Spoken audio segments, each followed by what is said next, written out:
At every level of the agency, many of them who are stepping away from billion-dollar companies. Here we go. Here we go. Secretary Robert F. Kennedy, Jr.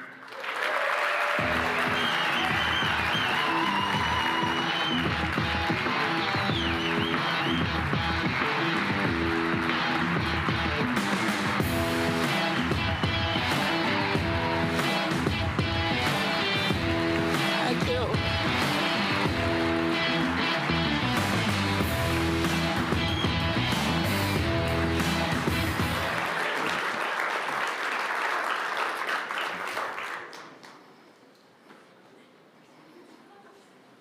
We got JD Vance coming up. Thank you.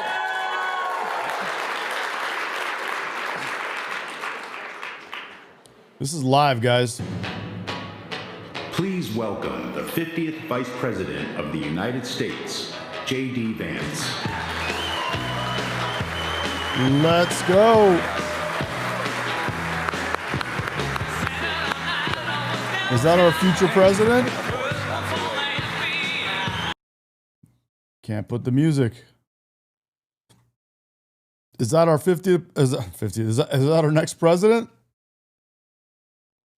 Got to fix the white Vice balance. President, Let's go. And I want to thank everybody here for Let's go. Let's go. taking this day to convene. Good morning, such State Line. What's up, extraordinary Bowtie? group of people, a really Or noon. unprecedented caliber of people who are in this room today.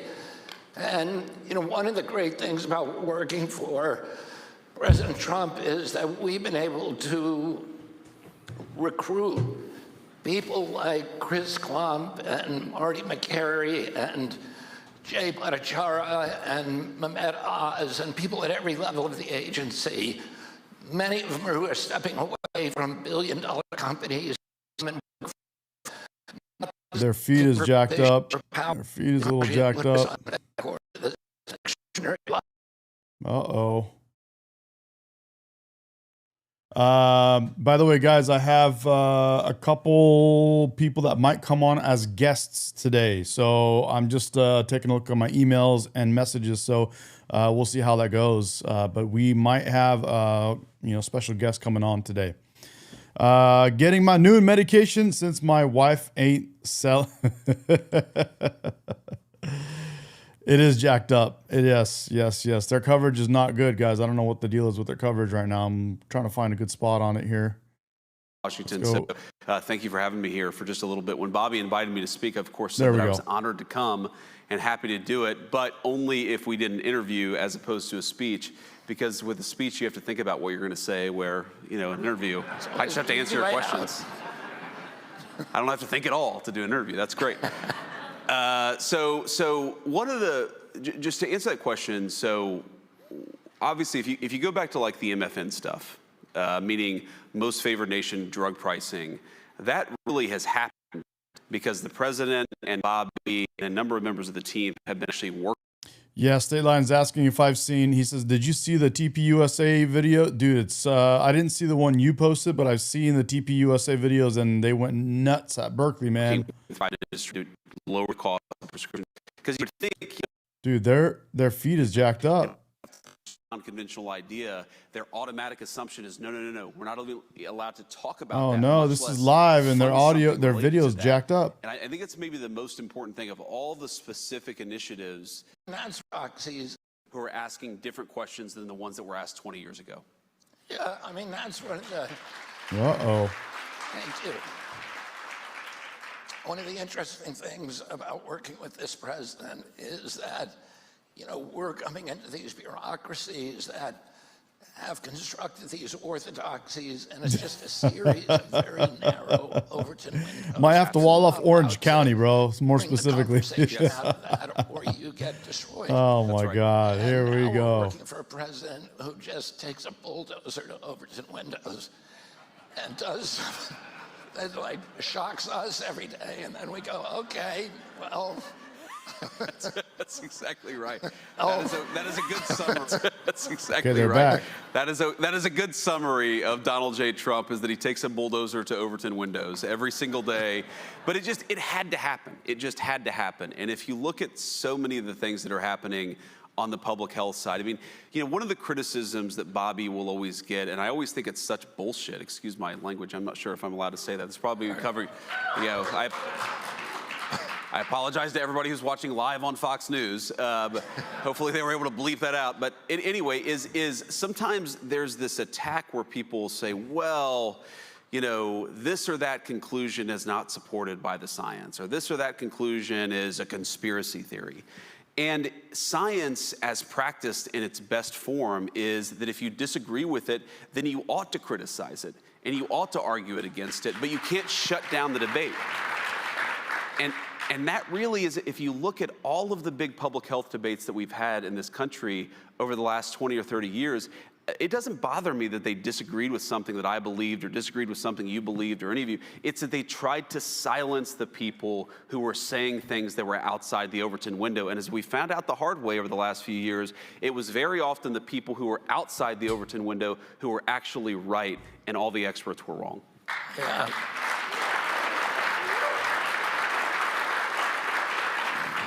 I had a conversation with Marty McCary the other day, and he reminded me that over the Royal Society, the building, the portal for the Royal Society in London, which is the oldest scientific society in the world and the most prestigious. Of course.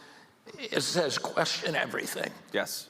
And that is, that's what science is. It's recognizing that convention is often wrong, and that the people who make advances on science, almost 100% of the times, are people who are willing to challenge orthodoxies and advance heterodoxies and talk about new ways of thinking. And that, these very ossified bureaucracies that now make up the so-called medical establishment are fortified against that kind of change. That's absolutely right. And I mean, to put a slightly different spin on it, a lot of the times the people who are discovering things interesting and new are a little weird, right? I mean, American society for a very long time had a willingness to accept unconventional, slightly odd people inside some of these industries, inside some of these bureaucracies. I mean, I've been reading a lot in the past couple of weeks about von Neumann, the Hungarian scientist who came to the United States and was very important in the Manhattan Project. And what I keep on finding myself thinking, I mean, this is a brilliant guy. This is, one of the, I think it was Edward Teller. What's up, Random? Good to have you, bro. Yeah, it's all good, dude. All good. We got you. Or Oppenheimer or another, the Manhattan Institute people said about von Neumann. I didn't know that. State Line says RFK came out about digital ID a couple years ago. He wants everyone having wearables for health reasons. What do you mean wearables? Do you mean like wearables that identify your information so that if something happens to you, people will know? Or are you talking about wearables that can basically read your metrics of your body, and so that if something happens, it can alert some authorities or whatever that something's wrong with you. That von Neumann was talking to his 3-year-old, and then he realized that he used the same skill von Neumann did when talking to a 3-year-old as he did with everybody else, because he was so far above everybody else in terms of brilliance. But then so State Line saying, yeah, tracing health and storing data and submitting data. What's up, Jennifer? Jennifer says, forget that, let me die. Already tracking me on my phone is enough. Read about this guy, and I think to myself, half of the shit that this guy said would have gotten him canceled, or would have gotten his career ruined, or would have had his life ruined. There is no way that this country is going to advance unless we're comfortable with people who are willing to challenge orthodoxy.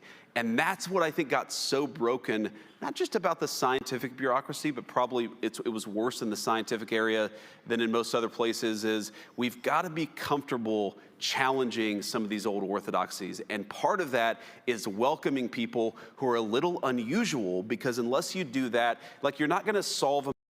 So they're having what they're calling the Make America Healthy Again Summit, and I guess this is one of the first discussions because I've never seen this thing, unless I've been living under a rock, which I don't think I have been. But State Line, if you do have that information or that video, feel free to share it, and I'll put it live if you think it's worthy of being on live right now. America's problems with McKinsey consultants who say everything the right way all the time. No offense for the McKinsey consultants, because but many of whom are very brilliant people, but like you need the consultant mindset.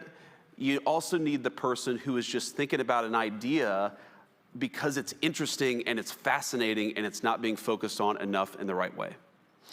You know, you and I have talked a lot about Appalachia, and both of us come from families that are intertwined personally and politically in Appalachia. You're kind of a golden child of Appalachia. You came out, you went to Ohio State, right? That's right. Yale Law School, you know, a successful, uber successful business, a best-selling author, U.S. Senator, and now Vice President of the United States.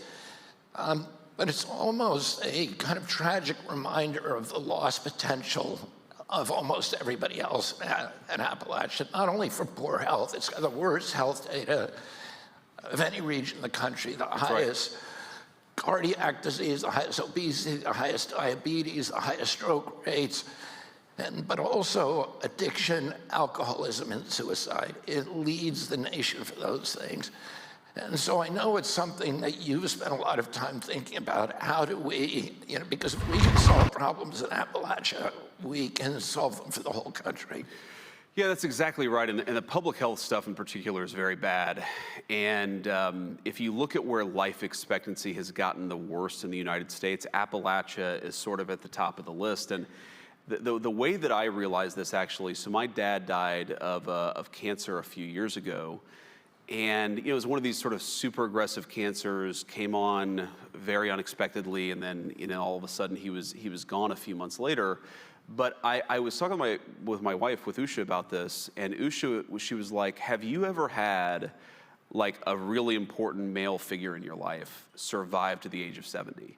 Like, so I'm looking, and it's like, okay, my grandfather died at 67 from a very preventable illness, but 67 from a very preventable, very treatable illness.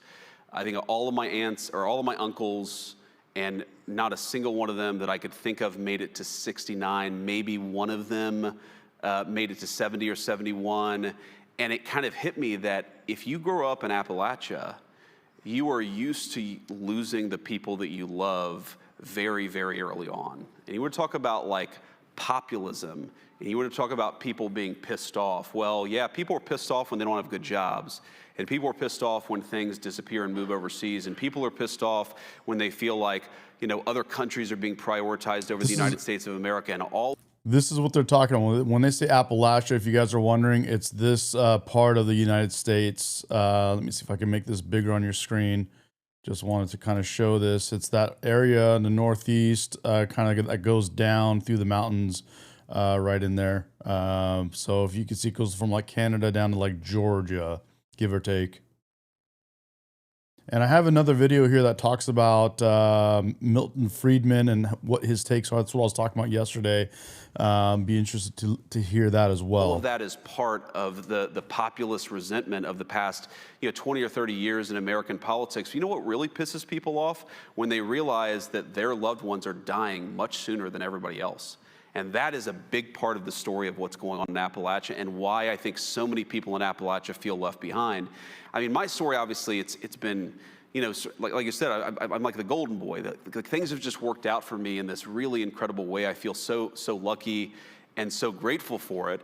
But I also feel a certain sense of guilt, because there are a lot of people who grew up in families like mine who haven't had an easy life, and who haven't had all this economic opportunity, and who haven't had a person that they've fallen in love with, and they've been able to sort of build a stable, nice family like me and Usha have been able to build. And that gives me a sense of purpose, because I want those people to have the same opportunities that I've had. But it also gives me a great sense of anger, because we never should have gotten to the point that we are today. And the reason that we have is because of failed leadership, and it's failed leadership over generations. And by the way, you talk about Appalachia, you were talking about people who, though they don't have much, would take the shirt off their back and give it to a complete stranger, because that's what you do. If you go back to America's biggest wars, World War I, World War II, Vietnam, which are the counties that filled their draft quotas with volunteers instead of with draftees? It's very often the parts in deep Appalachia where you've got grinding poverty, but you've also got this incredible love of country.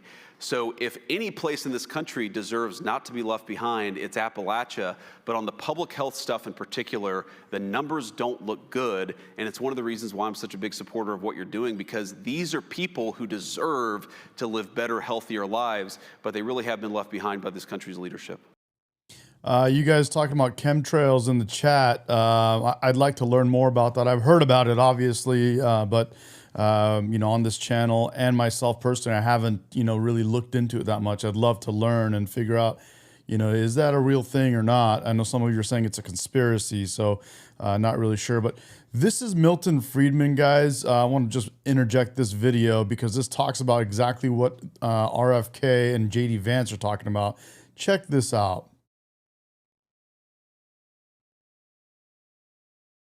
The drugs that pharmaceutical companies may put on the market to the ingredients in items that we purchase off the grocery store shelves. Let me this guy on the right is Milton Friedman. He's one of the, you know, arguably one of the greatest economists of the last 100 years. So check this out. give you an example. Thalidomide. Thalidomide, marketed in the, everybody's favorite example. well, I may be leading with my chin on this one, but I'm going to lead with it anyway. 50s and 60s. It is marketed in Europe as a drug to help women get through the nausea that they sometimes experience during pregnancy. The Food and Drug Administration said it had been inadequately tested in the United States and forbade it to be marketed in this country, with the result that thousands of children were born with horrible birth defects in Europe to mothers who had used thalidomide. So what they're discussing here, guys, is, you know, what they should do. You know, Milton Friedman on the right is a libertarian. He thinks that we should have basically get rid of like 90% of the departments of our government. Like in this particular instance, they're talking about the FDA. And this is where he gives the argument for why we should not even have an FDA. So check this out. They're talking about labels, drugs, that kind of stuff. So, but that didn't happen to American children because true. the FDA had intervened and kept that drug off the market. Thank God for the FDA, right? Wrong. All right, why? This is a case in which they did save lives. This was a good case. But suppose they are equally slow in adopting a drug which turns out to be very good and very beneficial. How do you ever see the lives that are lost because of that? Do you guys understand what he's saying? So what they're saying basically is with formaldehyde, which was this, at the time, this revolutionary drug for women that were getting pregnant, that was very harmful, I believe, to the children more than the mother giving birth. And the FDA did not approve it like Europe, and Europe used it, and they had lots of birth defects. And America did not allow it, so we were free from the harmful repercussions of it. Now he's saying in the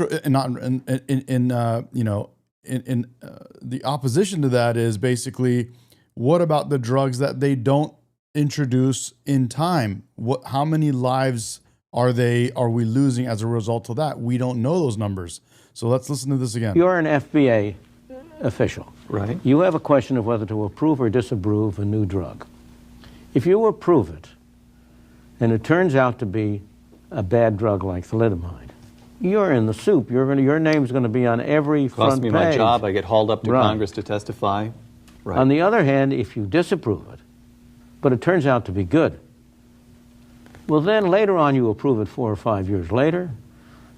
Nobody is going to complain about the fact that you didn't prove it earlier, except those greedy pharmaceutical companies that want to make profits at the expense of the public, as the saying goes, as everybody will say.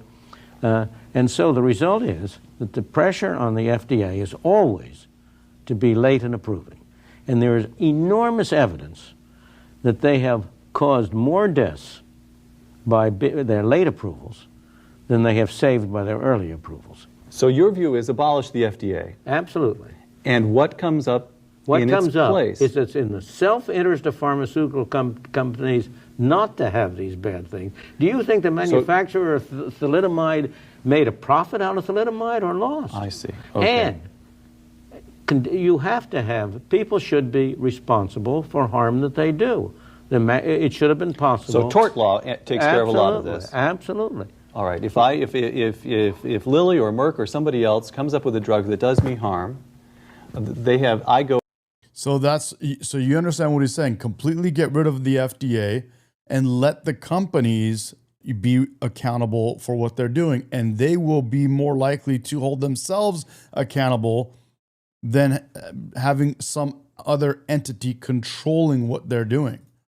Go after them. I join a class action with everybody else who's taken that pill, and we sue them for billions of dollars and wipe out their shareholders' equity. Absolutely. And Seeing that they have every interest to be extremely rigorous in testing that drug before they make it available. Let me give you a different example. All right. The rules imposed on airlines for safety, supposedly. He gives some good examples that they're pretty clear, but check this out. Who has the most interest in preventing airline accidents? After the passenger themselves, the airlines. Well, it's not even clear that the passengers have more interest in the airline. All right. Because included in the passengers are the pilots. Right, of course. Why is the government going to improve airline safety? How are they going to do it? How do they add any incentive to anybody to improve airline safety? So far as I can tell. Does Milton Friedman really oppose all health and safety regulation? Let me try this one on him.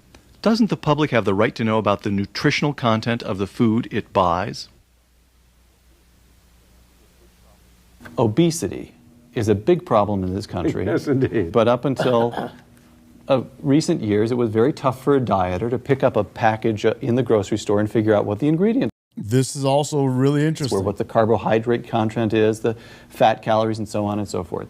So the government imposes quite modest rules for posting the nutritional values on packages in the grocery store. Now you can pick up and say, this has so much fat, this has less fat, I'll buy this. Now isn't that a modest and completely acceptable government intervention? But let's keep going. All right. And the government also prevents useful information from being passed on. Let me give you the simplest example. You see what he said? Government also prevents useful information from being on the labels. All right. Aspirin. I know, and I know, that you're well advised to take an aspirin every other day to reduce the danger of heart attack. Right. But that's not allowed to be stated on an aspirin package. On account of? FDA prohibits it. They control the information that can be stated on a label. Right. Now, there are some libertarian manufacturers of drugs who have proposed, who have tried to push through the idea that they can put on their thing, this is what the FDA says and this is what we say. Choose.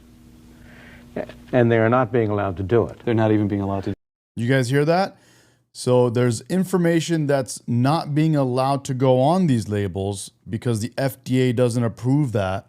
And some companies say, okay, fine, we'll put just what the FDA wants, but we'll also put an additional kind of, let's just say, label or information, or maybe a link somewhere to some place where you can get additional information, where this is what the FDA will approve, and this is what the FDA doesn't approve, on the same label, and they still won't allow that. So that if customers really wanted to know about the ingredients, it would be in the self-interest of the people producing it to put it on their packages.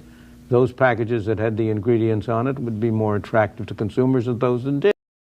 Well, he in the chat says, would you rather have some information being prevented by the government or have no information because the FDA doesn't exist? I would rather have the FDA not exist, because then that will allow us as the ones purchasing, that are the ones that we drive the market, then we can choose companies that give us the proper information that we want on the labels. If there's one company that just says, here's a muscle thing, or here's a headache thing, and says nothing else, and the one says, well, here's a headache drug, and it has this, this, and this, and by the way, it does this and this, by the way, so we can basically drive the market to give us the information that we want. We don't need an FDA to do that for us. As the ones with the purchasing power, we can literally buy the products from the companies that produce the labels that we want, that we feel like we want most. Didn't. But now, it's always a mystery to me why people think that some experts in a Washington office who don't know you, don't know me, don't know our children, know better than you and I do what we want to have on our packages and what we want our children to know. It's funny. He just literally talked about it. I should rewind that exactly.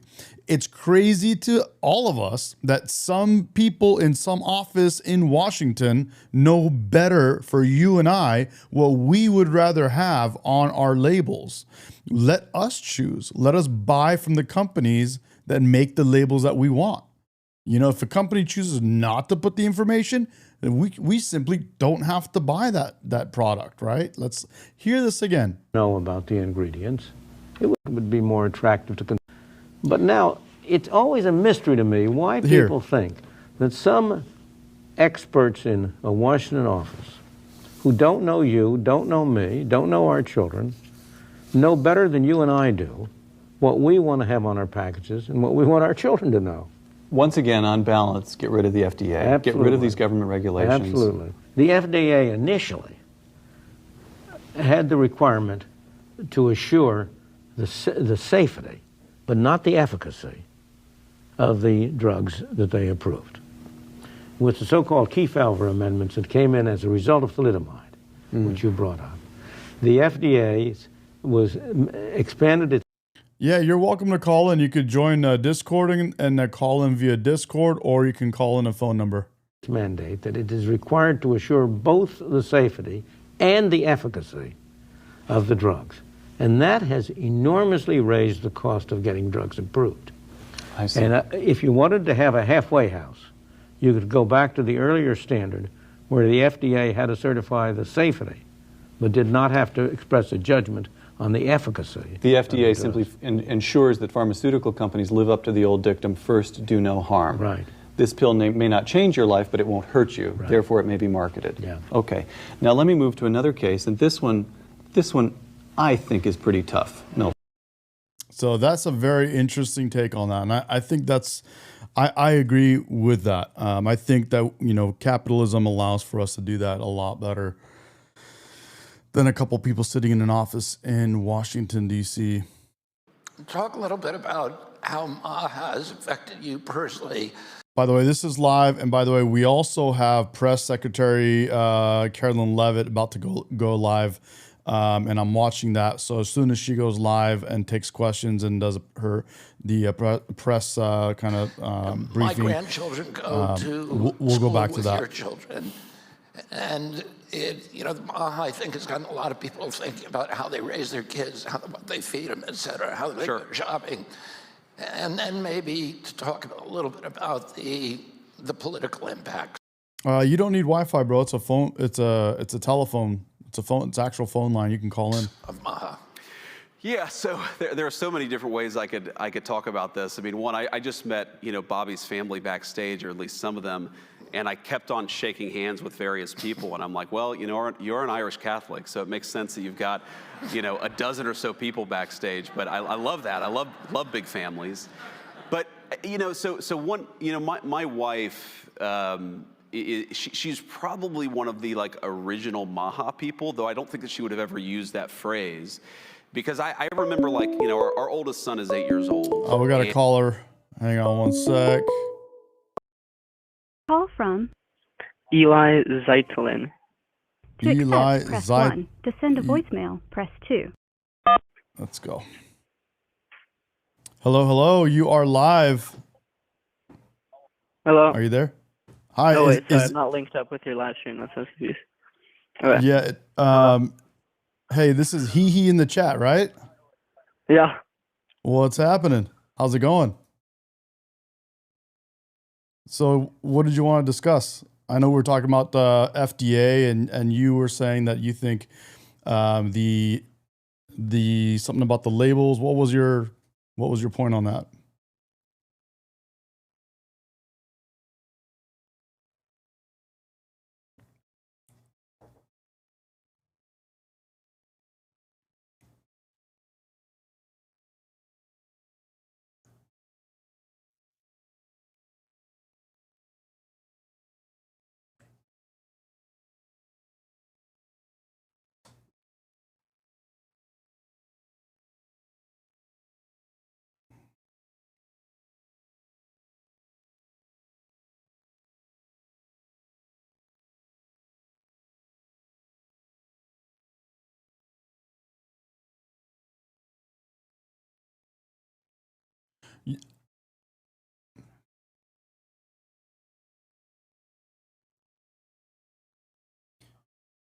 Well, I understand your point, but I would argue that that's already the case. We already have lots of products that we don't know what the hell is in them. All we know is what the FDA has allowed them to put on the label.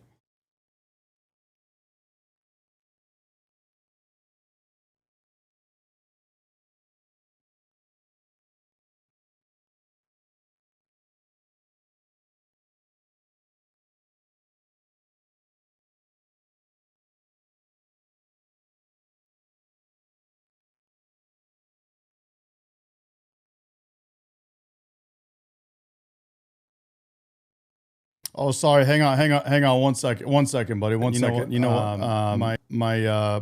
I took you off, and the sound is not going through. 1 second. All right, here we go. Here it is. You're on now, man. For some reason, when I go to that other screen, it takes you off. Let me see if I can put that on and have you on. Give me 1 second here.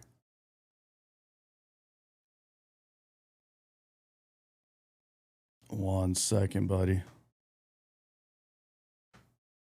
Let's go here.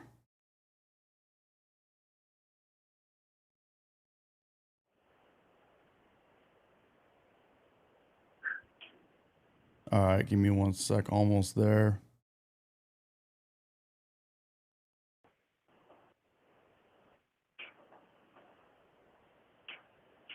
All right, so go ahead. Okay, So you were saying that that you think we should have the FDA and have them control the labels, right? Yes. Okay. Well, sorry, I just want to say, you said the FDA would be restricting stuff anyway, but the only things that the FDA are actually restricting, like, for example, he said that like Advil or something might cause heart issues. Is that what he said? Something along the lines of that. But he was saying taking aspirin, could reduce different things related to heart issues. Oh yeah, okay. So the only reason that FDA restricted that is because there wasn't actually like enough studies to fully prove that that was true, and the FDA doesn't want any misinformation on the labels. So that's really the only thing that the FDA restricts. They're not purposely restricting anything else. Well, that's the opinion of the FDA, and if they need to do more testing, I think there's plenty of testing that has been done with I mean, it's aspirin. not really. I would argue that aspirin has been around long enough to where there is enough testing that's been done on aspirin, and we could come to some conclusions. However, if there are some benefits to taking aspirin that the let's say have not gone through the specific testing that the FDA or those people sitting in Washington find is up to their standard. There are still some people like myself, for example, that would like the companies to be able to put some things on the label. Well, the FDA doesn't restrict the companies from putting that on the label, actually. They do. That's what they were just saying. FDA restricts them from stating things that could very well be true, that could help people. Okay, wait, give me a second. I just want to do some research on this just to make sure. You want to do what? I'm gonna do just continue with your stream. I'm gonna do a little bit of research and then we can continue the conversation. Is that okay? Yes. Okay. I'll come back to you. So you're gonna Google some stuff and Chat GPT it? I'm not gonna use ChatGPT. I'm gonna use sources that are trustable. Okay. Well, yeah. I mean, I just think my point overall is that I think, instead of like just what Milton Friedman said, is instead of having a couple people sitting in an office in Washington decide for us what it is that we want on our labels, I think that, through capitalism, us American citizens with our purchasing power, we drive the market. We can decide what we want to purchase, and that will control and that will make Yeah, for. but I think most companies we won't know what is better or worse for us because we're not doctors, right? And we don't know the ingredients in these. We don't know what these how these affect us. We don't know the ingredients in like these things. And I think maybe if somehow we as a people maybe organized our own organization where we got some doctors and people to do research on these things, and then we could figure out like what were the effects on us or like how these things affected us, and that would be great. Like then we wouldn't need the government. But I mean, the government. So what you're saying makes sense in theory. However, we have a system in place that does that indirectly. It's called capitalism. And we basically, if there's a company that's developing these types of things, any product, for example, they're going to create products that we're going to be most likely to purchase and continue purchasing. A company that's making a pharmaceutical company is not going to make a drug, or a food company is not going to develop food or candy bar in the case that you're mentioning, or whatever the case is. They're not going to develop something that's going to flop. They're not going to spend millions of dollars and develop something that ends up hurting people, and they end up having to basically close the company down because they get a class action lawsuit, get sued for billions of dollars, and now their shareholder values in the shitter. You know what I mean? So capitalism actually does that without having anyone go and try to pick for other people what's better for them. Me as an individual, I can go and purchase the food that has whatever label I want on it, whatever ingredients I want on it. And if there's a company that produces a product that doesn't have a label that well informs me, then I will purchase the product from another company that does. And just like that. Hang on one second. Just the same thing with purchasing a product that has the label that I want on it. I would also go ahead and purchase a product that does not harm people. So a company is not going to develop a product that's going to harm people, because then nobody else will buy that product and that company's done. Does that make sense? I mean, I see where you're coming from, but the thing is, let me give you one example, and you argue this. You argue this, and we'll go from there. Imagine I had a lemonade stand, and I charged you $1 for a lemonade, and I had two types of lemonade. And actually, let's say, I had two types of lemonade. On the right side, I had a lemonade that would harm people and make them start throwing up as soon as they drank it. And on the other side, I had the lemonade that was perfectly fine and was what everyone expected from lemonade.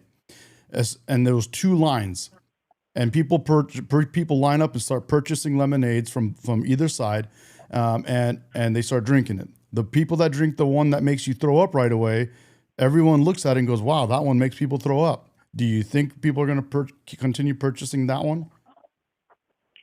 I think that's actually a great point. I think this reasoning logic is a great point why capitalism is a system, like is a widespread system, and why it works in a lot of ways.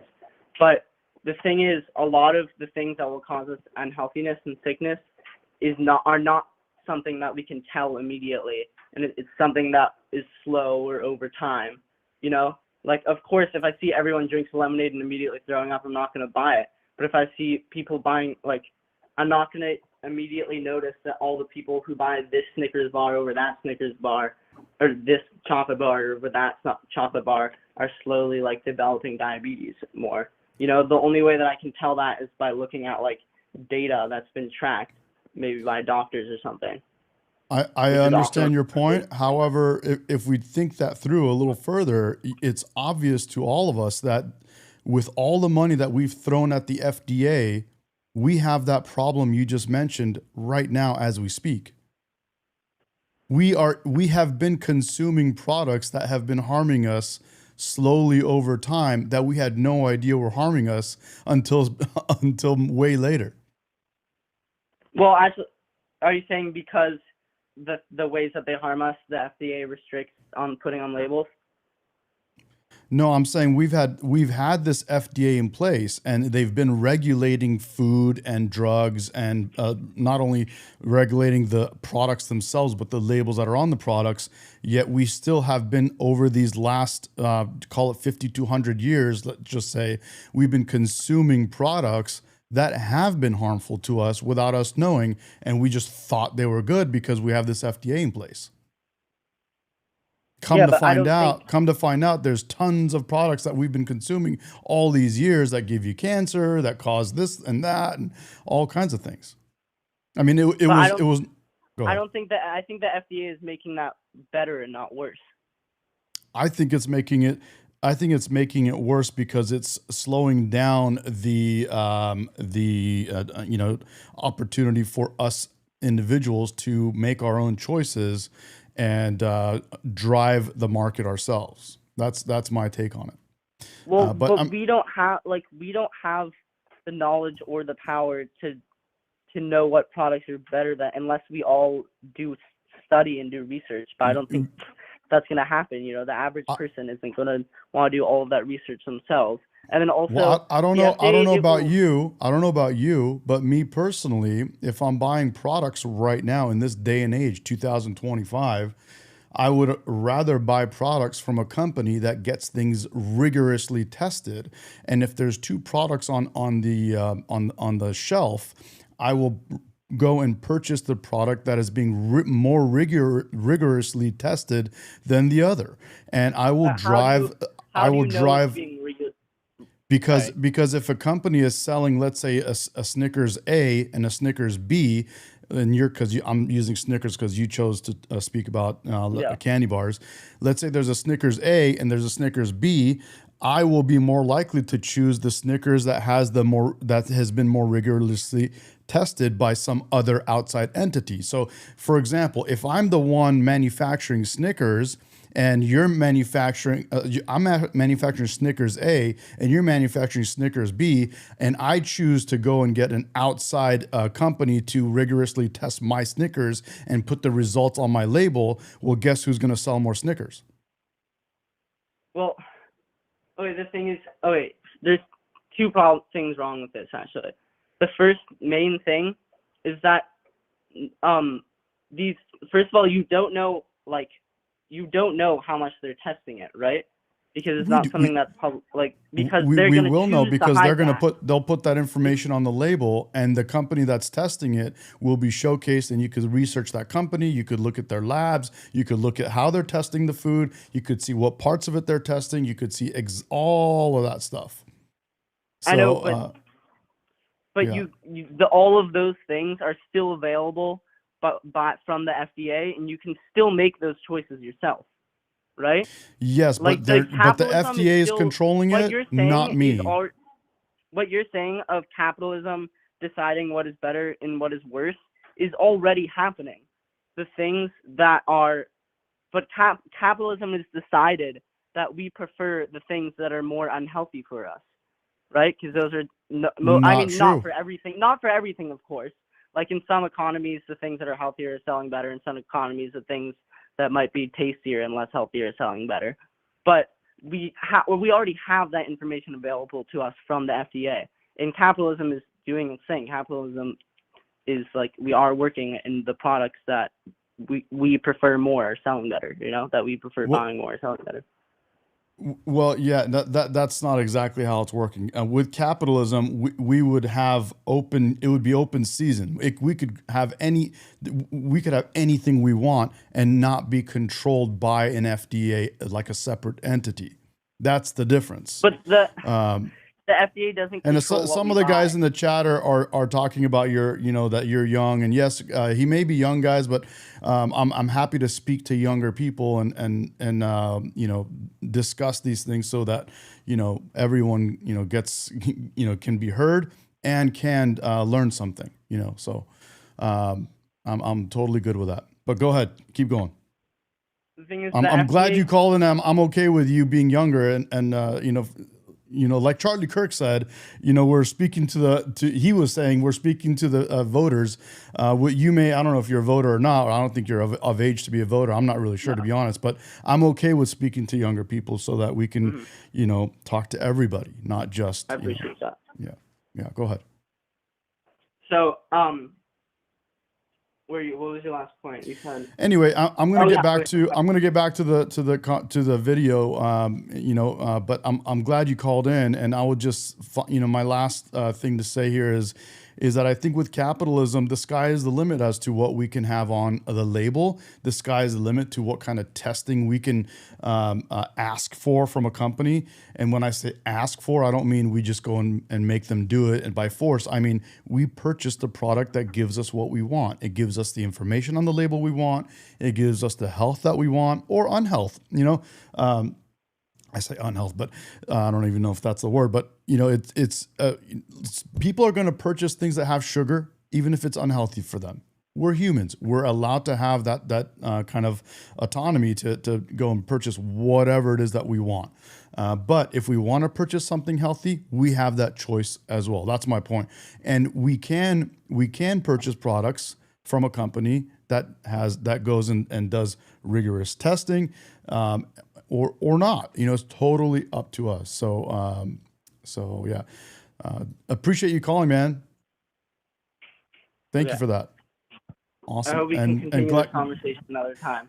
Absolutely. Glad to have you in the chat, even though a lot of times we don't agree, and that's okay. Yeah. Awesome. Bye-bye. Thanks. See you. Okay, bye. There you go, guys. Anybody else want to call in? You're welcome. And when, babies typically eat solid food around 6 months of age. And I remember when, he started eating solid foods, and I'm like, awesome, let's give him like some cupcakes and ice cream. And my wife was like, no, let's give him carrots and applesauce here.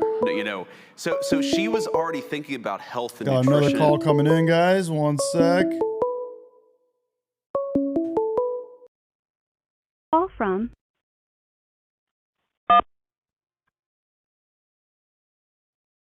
hey, it's Medi. You're live. Hey, brother. How's it hanging? Good. Who's this? This is Brady. Pleasure to meet you. Brady, and is that your name in the chat? Indeed it is. Right on. Okay. What's happening, man? What's on your mind? I was called again. I was pretty intrigued by your conversation you're having about capitalism and stuff like that. So I figured I'd call on. I think your claim was the FDA was not a good institution in your mind in terms of promoting capitalism in regards to drugs and things like that. Is that your kind of thoughts on it? I didn't say it's not a good institution, although that is something that I could talk about. But I just said that we could do better. Is my point. We could do it better. Apologies. My take is that we could do better. Okay. So I guess I have a notepad out if you don't mind. If you might hear me typing, I'll try to quiet it down. But what do you think that private capital and the private market could do right now that the FDA is not fulfilling in your eyes? Private capital, you're talking about what my own personal our purchasing power is. Private companies, private consumers, like directing the market to what's it called again? Directing the market to serve the consumer's needs. I think our choice and an open market and not having some entity controlling what's happening, I think will result in better products and better labels, better all sorts of things. Mm-hmm. Yeah. Yeah. Well, I'm a big capitalist, so I support that. So I guess my argument would be that I think there are forces in capitalism that are awesome, that it's the best system ever created, but I think there are some adverse effects possibly that aren't necessarily just driven by consumer sentiment that can encourage bad behaviors from companies that would benefit from an organization like the FDA to kind of keep everybody honest. Give me an example. What do you mean, so I can understand? So my thoughts on it is so would your policy prescription be to get rid of the FDA? I guess just that's just to make everybody more clear on everything, you know? Well, tell me what it is that you mean, because you said that you think it's. Say that again. What's your take on it? I think that, so you talked about like, oh, I'll know that what companies are going to be putting in the products because they'll put what's it called? They'll put labels on it, and I'll know that this label from this lab is effective in terms of making sure that there's only stuff that I'd want in this product, right? In my mind is, how do consumers know their products are being rigorously tested? Okay, so you have the label. But how do you know if the testing company is engaged in fraudulent activity or they're not being transparent enough, right? And how do you know what what entity will ensure that this testing is done in a proper manner? That's kind of what I'm going off of. Yeah, well, those are great questions, and I think that's a very simple thing. And I think you speak to exactly the reason why I would want this to be the case, where we don't have an FDA and we control it.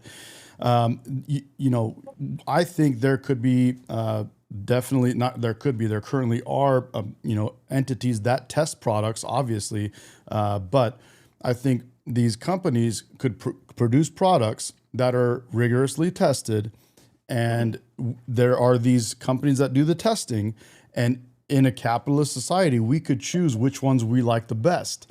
So in this day and age of 2025, with cameras and all this kind of stuff that we have, I personally would purchase products that is being tested by a company that shows us their facility, shows us on their website live cameras. Hey, this is our facility. Here are the products that we're currently testing as we speak live. You can see our process. This is how we enter the product into our factory or into our testing facility. Here are the workers. This is the environment that the testing is being done in, and this is what we test for, and all of that stuff all the way down the line, versus some other company that's just slapping a label on it saying it's been tested by ABC company. I would buy the product that's being tested by the company that is showing me their facility, or that is being more open and honest about how they're doing their testing. So with capitalism, with us making the choice of which products we buy, we will I will, like many people, purchase products from the company that is showing us this testing facility in real time, and I think that would be it would actually make it even better. Okay, so in this, so I'll grant you that this what is it called again? This framework, I guess, we're having, right?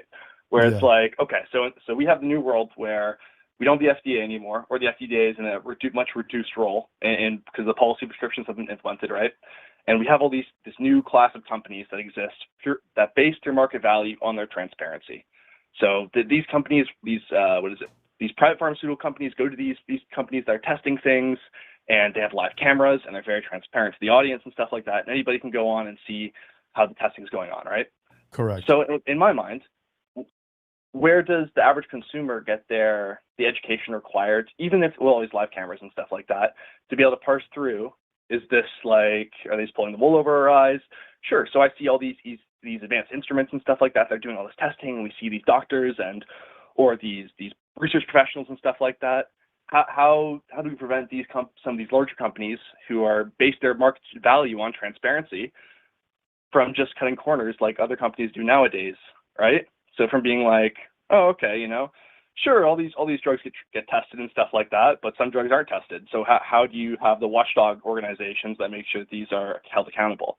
Because the average citizen, I don't know, like, to be honest with you, I'm just a college student, right? So like, I don't have the edification to hop on to, I study history, I don't have the edification to hop onto a site, look at some guys putting stuff in tubes and being like, oh yes, this is safe. This drug is effective, great question. Great question. The way it works is because of the collective purchasing power of all the people. We have been researching that, and if you're up and coming and let's just say you don't have access to internet, you don't have access to go look at the facility online and see, hey, wait, which company is this? Who's testing their products, and all that. Well, the whole rest of the population has been purchasing from companies that are doing the things that we would rather them do. And so those companies would be more likely to succeed in general, and companies that don't do testing, or companies that do cut corners, or companies that are harming people, companies that are doing the wrong things, they won't be as successful, and you won't find their products on the shelves as much as the other companies. But do you think that might create a greater risk for fraud, or for people to get burnt in buying these goods? We already have that right now with the system we have in place. And I don't think, I think that, if we were allowed to do this from the very beginning, we would be living in that world now, where we would have way more transparency. We would have way more products that are being tested much more rigorously than they are now. And we would have labels that we want on them, not just these. I mean, I'll be honest with you, I don't think these labels are enough.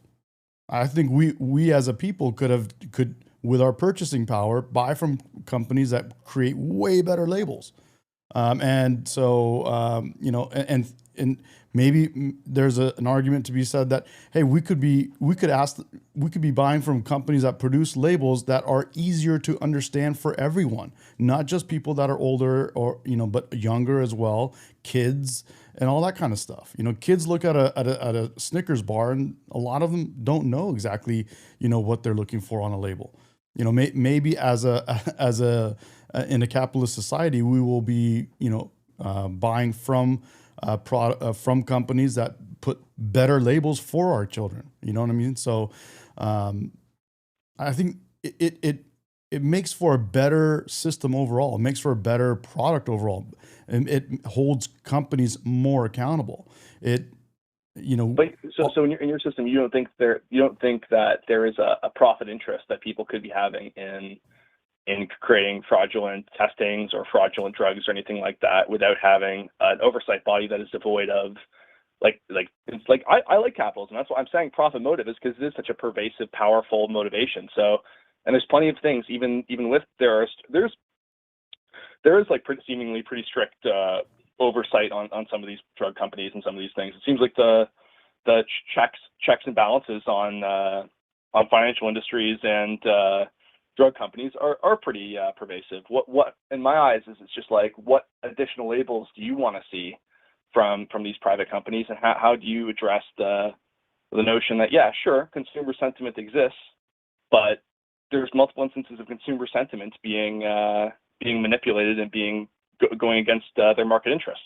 So I can give you some examples of that if you want, or if you want to respond to your first question is easy to answer. I mean, if there are companies that are driven by profit, and that are driven by profit based on cheating people, then that will be, we will learn that as a people. We will not buy from those kinds of companies. And if we did build trust in a company that that ended up down the line, end up screwing us over, then we would find that out right away. And as a people, we'll stop buying that product, and that company will tank. It'll be destroyed. What? Well, sorry, just cut you off there. It's like there's examples like GM, pre-2014 sold millions of cars with faulty ignition switches. People still buy MGM cars. Like, if you look at the opioid crisis, you have like Purdue Pharma and other companies that pushed opioids massively due to the profit motive. People still buy Purdue Pharma products. So you make a great point for me, actually, because vehicles are among the most tested things and the most controlled items in the world. Vehicles are arguably the most tested things and the hardest products to put out into production or into the market to be purchased. Even though they are so rigorously tested and put under most scrutiny, you still have these types of things happening. So you think that adding an incentive for people to make money based on being a purveyor of testing will increase the safety of these agencies, I guess, or these testing safeguards? Say that again?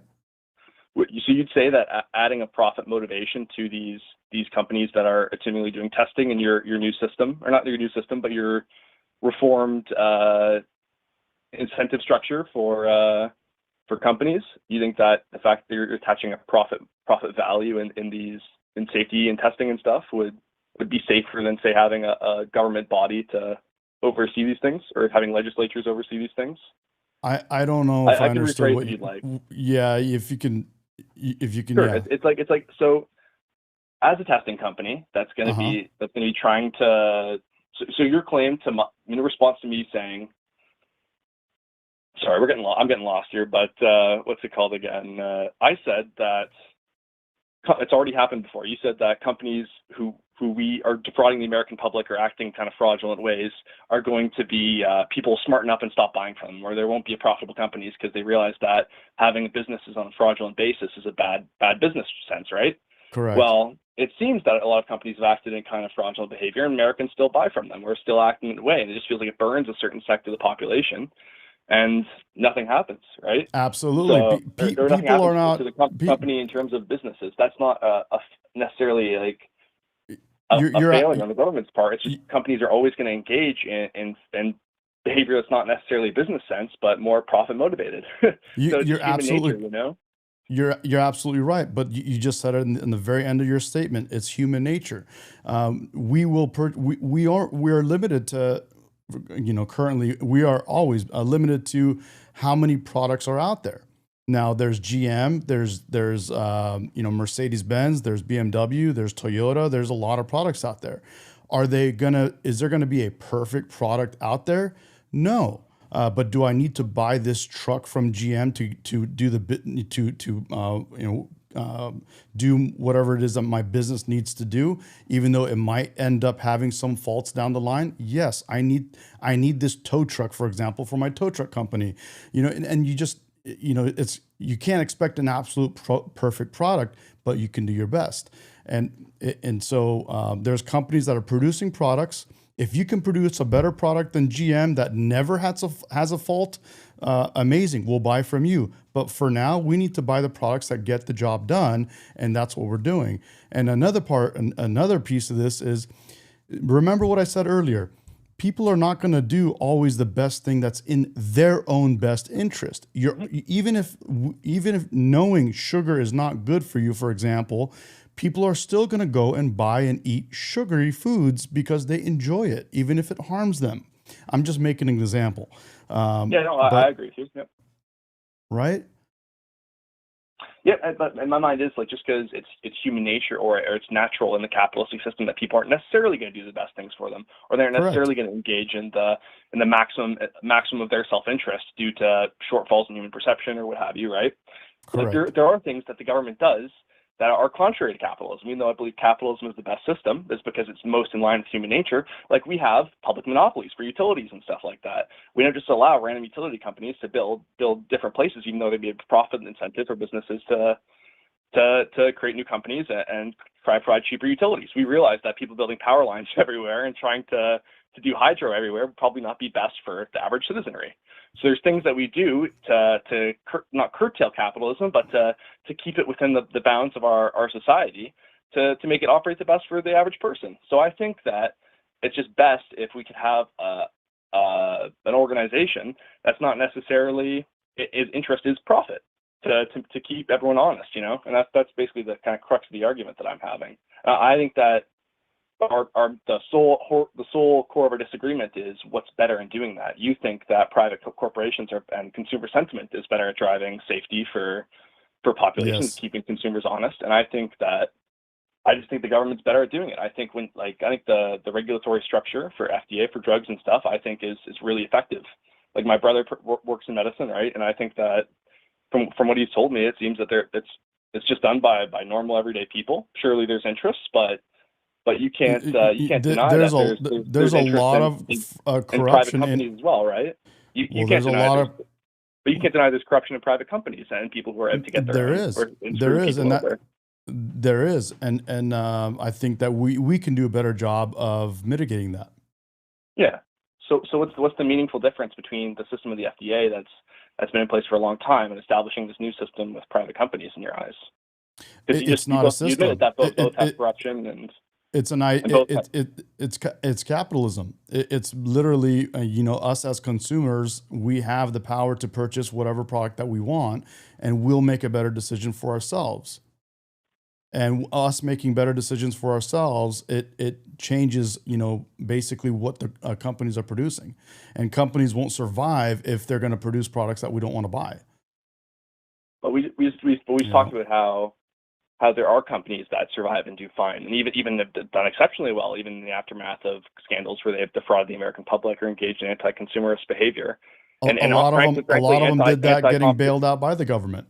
A lot of companies did that by getting bailed out by the government. And if some of them would have died, if the government would have not been meddling in it, companies that did defraud us, like J.P. Morgan Chase with mortgages, and you can go on and on down the list. But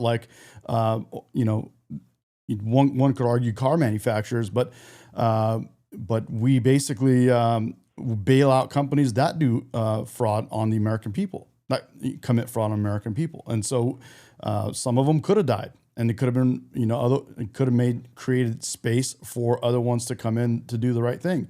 But it's not to say that they're always going to do the right thing all the time. It's not to say that, okay, a car manufacturer is going to, create the perfect product. There is no perfect product.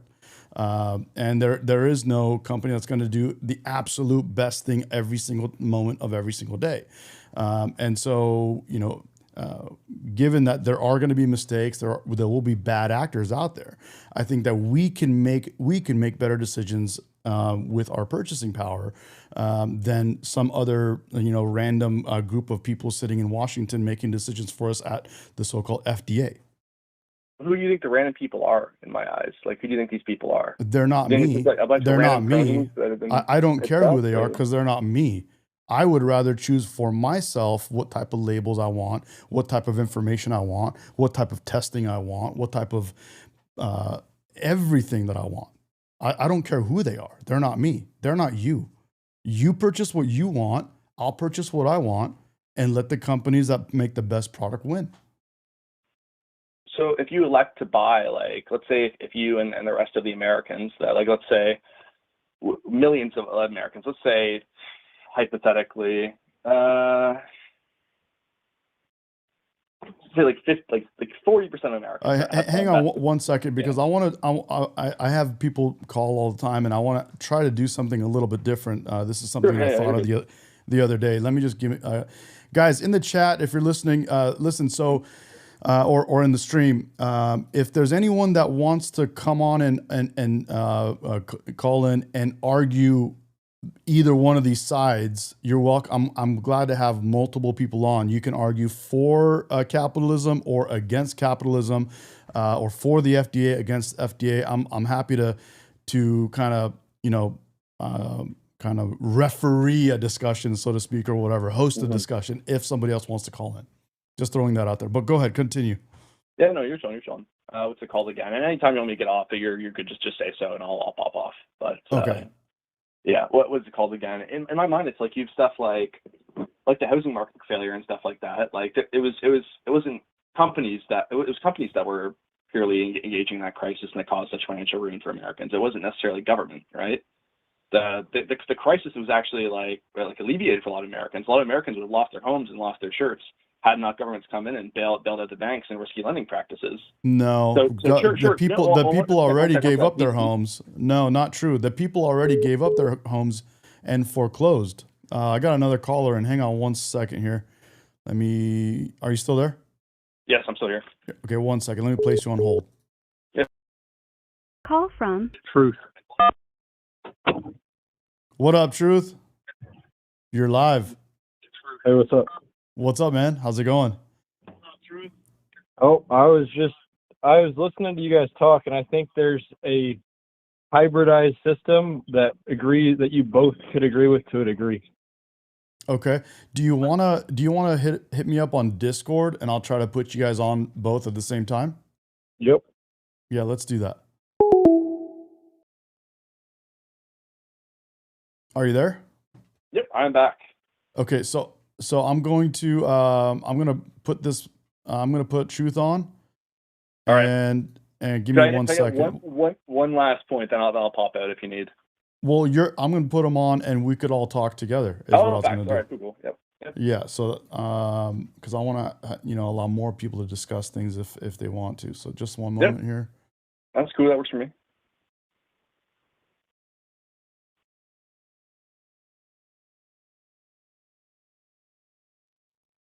Truth, give me 1 second, buddy. Give me 1 second. No worries. Okay. Go ahead and speak, Truth. Let me see if they can hear you. Yes, sir. Okay, so you are live, and I don't know if are you still there on the phone? Yep. Or Truth or me? Can you hear Truth? I cannot. Actually, I will. 1 sec. I'll speak Truth. Can he hear me? No, he can't hear you. All right. Yeah, well, Truth, I can hop in Discord if you need, actually, instead of. Go ahead. Go hop on Discord, bro. Okay. Thanks. Okay, bye. Truth, bro. Talk to me, man. What do you got? Okay, so you were saying no FDA. He's saying yes FDA. What about what I've said for a long time, which is we keep the FDA, but when there's product concerns and with labeling, they need to put labels on things that tell the different dangerous chemicals in them, like when things are petroleum based, or you have products that come directly from like very acidic compounds that are completely lab derived, or these flavor enhancers that Can you hold on? Can you start from the beginning, because he just hopped on and I want to hear this again. Can you say that again?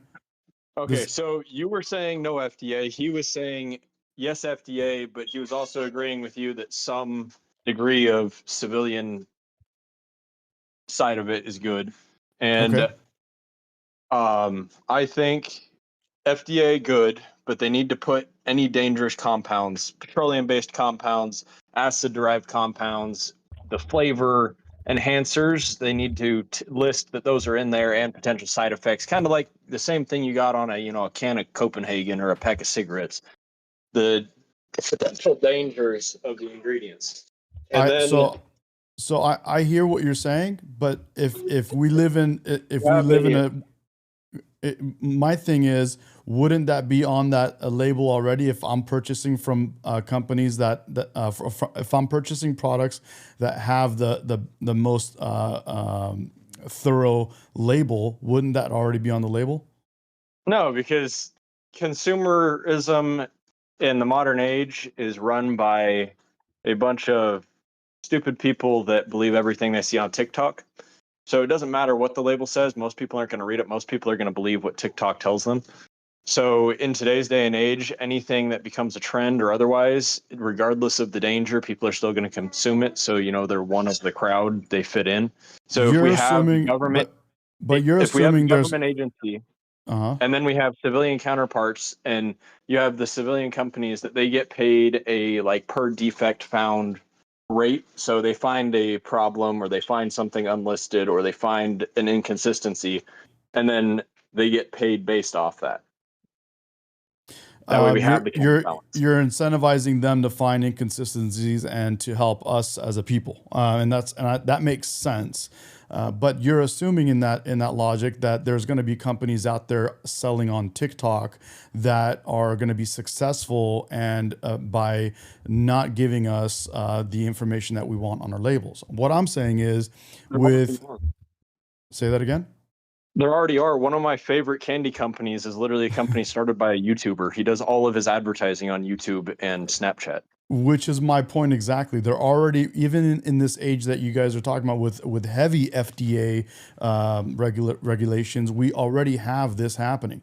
Now, what I'm saying is, the companies that would, in a more capitalistic mindset, the companies that would be most successful, that would be more, that would dominate all of these kind of places, are the ones that, even TikTok and everywhere else, they would be the ones that actually give us the proper information or hazards on these labels.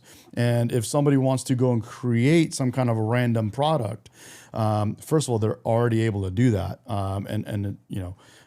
It's hard to regulate that in any sense, but then we will as a people be able to choose, okay, this doesn't have these labels. Wait a minute, I better not buy this because all the other ones do have these labels. Right? But my argument, agreeing with the other person that called in, is people don't care. People are stupid. People still buy Doritos, even though we've proven the danger of the flavor enhancers in the Doritos. People still love Doritos. People Correct. still drink Starbucks coffee, even though it has yellow 5 in it, which is a petroleum-based dye linked to a whole bunch of different cancers. Correct. People don't care. You're absolutely right. And that was one of my original arguments is people are human and they're allowed to not care. People are allowed to make poor decisions. People are allowed to eat sugar or carbs or whatever it is that it may, carbs are, some of these things are good for you, but let's just say there's something harmful. People may still want to buy it even if it harms them. And that's not up to me to decide for them. No, but it is in the government's interest to keep its people healthy and safe. And if we can, vet that through incentivized civilian companies, that would be in our best interest because sadly, we do have government run healthcare programs. And when the populace is healthier, it lowers the cost. And I'll say this, like I wrote up a few arguments about the notion of like the government, when you create a government industry by Congress or what have you, right? When you create something like the FDA has no adverse incentive to what's it called again, to make fraudulent data or to hold up a product if it's not necessarily approved for consumer consumption, right? It's like take this hypothetical. If you're like a third party lab that's not affiliated with the FDA, right? You're an accredited third party lab that the sticker goes on foodstuffs and pharmaceuticals, right? So like the third party lab is paid by the company whose product they're testing. If like a lab provides a fail result, they risk losing a lucrative client. Like if I'm a lab and I'm testing for a major pharmaceutical company, and I'm just getting started with and getting big business, if I give a fail result, like it might be incentivized by the company to go to a different testing organization to try to get approval, trying to get approval, right? Addition, right? Let's say we're getting rid of the FDA, right? And we just have these private companies. Like you could have bodies that are gonna check these companies out, but it seems like you do need deep audits of deep forensic audits of testing data to actually see if it's fraudulent or not. I think it took months to discover if I think nodestrogene or something like that. There was a drug that for Johnson & Johnson that was audited, and it took months to figure out if that was actually bad because the company fudged the numbers in terms of data. Yeah. In terms of their internal trials. You guys are both correct in what you're saying. But it was the FDA that discovered I would agree with that. But the problem the FDA is what found this stuff out. It was the private companies. The problem is you're saying you guys are both advocating for perfection. And what I'm trying to say is we already have what we call a super regulated an entity that regulates this stuff more than anything. So you guys are saying to have less of the FDA and have something in between the FDA and purchasing power of the people, which is capitalism. The FDA. With the FDA in place, we still have fraudulent things happening. We still have errors. We still have a lot of people, companies doing the wrong thing, cutting corners. Look at the COVID vaccine. Look at a lot of things that are. Look at lead, for example. How long was lead allowed to be in everything around us until the 1970s or whatever, where we figured out that it's not good for us. Now, there's no, in my opinion, we can work towards something called perfection, but it will never be. Yeah, so you said that there is still fraud and stuff like that, and still bad behavior that happens. Sure. Even with the FDA happening. Correct. So in my mind, I think it's a lot more likely that there would be more fraud if the FDA wasn't there. I think less. You think otherwise?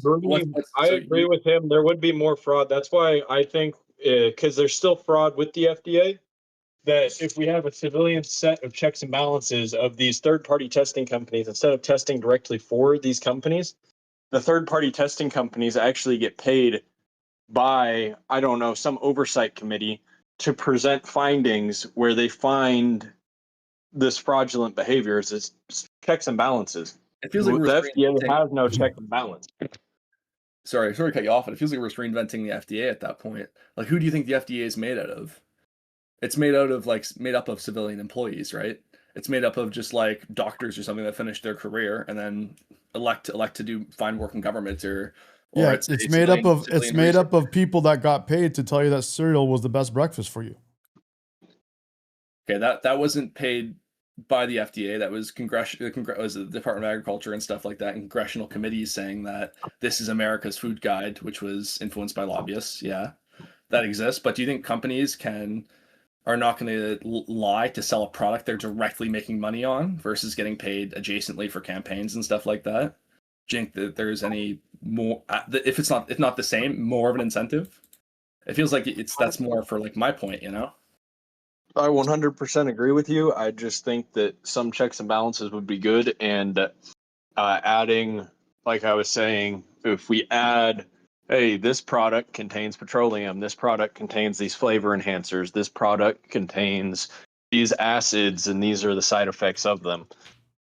That could be beneficial. Instead of having the majority of a package be advertising, have the majority of the package be, hey, these are what's in it. And when you see a package that is 75%, additives and chemicals and hazards, you're going to be a lot less to buy that product than if you were to buy, a product that has 8 ingredients and none of them are hazardous. Yeah, so I agree. I agree with you, but I would argue that why would you buy a product that's 90% advertising as opposed to the product that has better information on the label? I would, because people are stupid and see pretty colors and go, I like pretty colors. Well, people are welcome to make their own decisions, even if it's bad for them. We already discussed that. People are going to do that. People do that now. You said it yourself. Well, hold on. You said it yourself. Doritos right now and all these other products that we explain to people are harmful for you. People still go out and eat them, knowing it's harmful for them. Now, do you think there's a higher stake? Bags of Doritos is 80% of the packaging is hazards and warning labels. That's going to trigger an alarm even in the dumbest consumer's head to second guess it at the very least. Yeah, and I would say that if you allow people to make decisions, we will buy products that will have those hazards or whatever it is that you're asking for on the labels. The problem is, though, if it's not enforced by one of these agencies, no large company is going to put that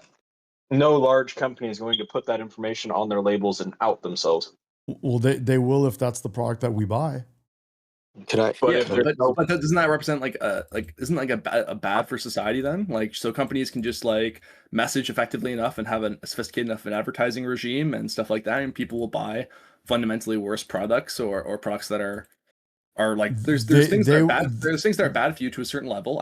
If people want to buy alcohol or smoke cigarettes knowing it's bad for them, or pick a fast vehicle knowing there's higher statistics for quicker vehicles that people get killed, that's fine. People want to do that, but it feels like there's fundamentally a different thing between companies being able to propagate information that is patently false and defraud the American people of money. And it feels like having some kind of government agency to monitor those things is good.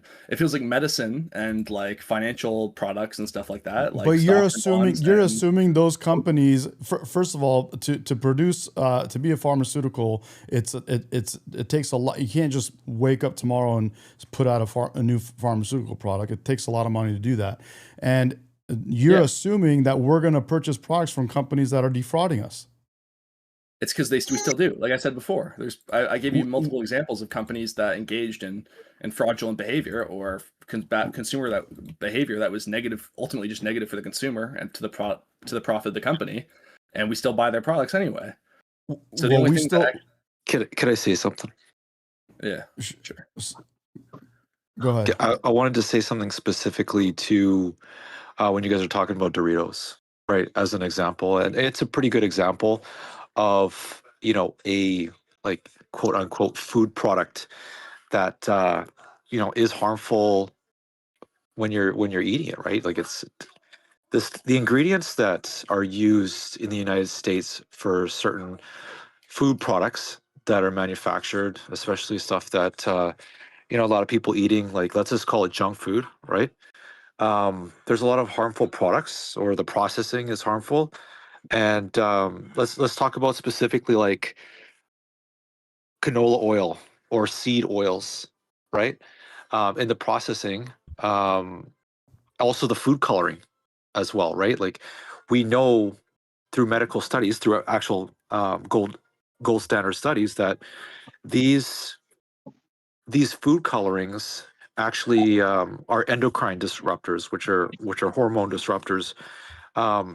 It can have serious, you know, physiological consequences for people, which is one of the reasons why I was so excited that Secretary Kennedy was actually pointing this shit out and getting, you know, starting to get these companies to remove or use other products, use more natural products that aren't going to wreak havoc on our bodies physiologically.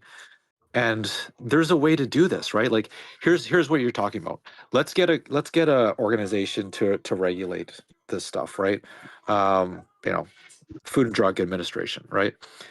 Um, and then this is what happens. It gets captured by corporate lobbyists. There's an extreme rot that's basically been brought to light. It's always been there, but now we're actually starting to, you know, bring it to light. Like the HSS is now actually saying these things, and you know, putting in the media and saying to these companies, listen, you have these shit products, you know, in your goods, and like you have to change it because you're hurting the American people, you're destroying people's health. And so I think that's the best course of action, right? Like you can't stop people from eating something, right? Even if you put warning labels on it, like look at smoking, right? In certain jurisdictions like Europe and Canada, I don't know exactly what it is for the States. I know it's probably pretty similar. They're slapping warning labels on stuff. Now they're getting to the point where they're removing the actual packaging advertising, and on the cigarettes themselves, they're not even branded on the cigarettes themselves anymore. They're putting even warning labels on the cigarettes themselves. So I think that if you just like cigarettes is not really a great analogy, but if we just remove the shit out of the food in the first place, you know, people can just eat what they're going to eat, right? Don't allow companies to sell products that have known negative health effects, especially things like endocrine disruptors, right? Like that's hormone disruptors. Like look at, we're talking about puberty blockers, right? And hormone medications for children and shit. People are Americans especially, we're feeding our fucking children this stuff, right? What do you think's going to happen to them? You know, kids are eating Doritos, you know, let's say from the age of like 8 and up, maybe a little bit later or whatever, into their teens. And also it becomes a habit too, because these types of food are specifically engineered to hit your dopamine and serotonin, which it forms habits. So even if it feels like a company, it feels like like you said, like the FDA, like legislating these things to not be in food products and stuff like that feels like a much better way to protect the health of Americans than relying on private companies and consumer interest. absolutely, private companies are not, they're not looking out like for you it. said, it's addictive, and what's it called again? It's incentivized to what's it called again, for profit interest. So and like I said about hydro companies before earlier, Medi, like about that certainly sometimes we give hydro companies monopolies to do hydro for certain areas because we don't want companies doing tons of construction and fucking digging up dirt everywhere to provide the best hydro price. So like it feels like there are some things that are not necessarily true capitalism that are to the benefit of society. And ultimately, is that not what we're looking for? Is to provide the best opportunity for Americans to live, like not necessarily being married to an economic system, even though you can agree that capitalism is the best system, like which I'd agree, but also it doesn't have, sometimes it doesn't serve the best interests of Americans. They're just working people, like ultimately, Okay, like so I can't trust, like even if like, hypothetically, even if you are like a working person or somebody who's working class and has a family, has a wife, has a kids trying to provide, like are you going to be able to take the time to see, like, to make sure what type of drug is what's the safest drug based on researching what label is best, you know? But Like, that's the job of your doctor, right? Like that's job of your doctor, right? But also, wouldn't it just be better to have some kind of authority that doesn't have a profit motive, doesn't have an incentive for these things, that's just focused on protecting the health of Americans? It feels like that's why there's such goodness and such ability to make a good impact for government agencies on these instead of private companies. Like you make the claim also. Apologies, Mr. Purple Monkey Man. What is it called again, Ricky? You make the claim, Ricky, that that's my board ape, man. I spent a lot of crypto for that. Oh yeah, big time. You make the argument that like what's it called? Yeah, these private government industries are taken over by lobbyists, but like don't speak in generalities, about they're just taken over by lobbyists, because I often hear that claim a lot. But like, no, I'm saying it's the government agencies that are taken over by yes, lobbyists. I know the government agencies are taken over by lobbyists. The ones that you're talking about regulating and protecting, yes, right? Can you show me? Can you send me a link or show me an example, or say an example of a person or part of the agency or a department within the FDA that's been taken over by lobbyists? Let's talk about, say, I can't I'm sitting in my bedroom right now. I'm not even at my computer, but I could send some stuff. I can post it into the Discord after.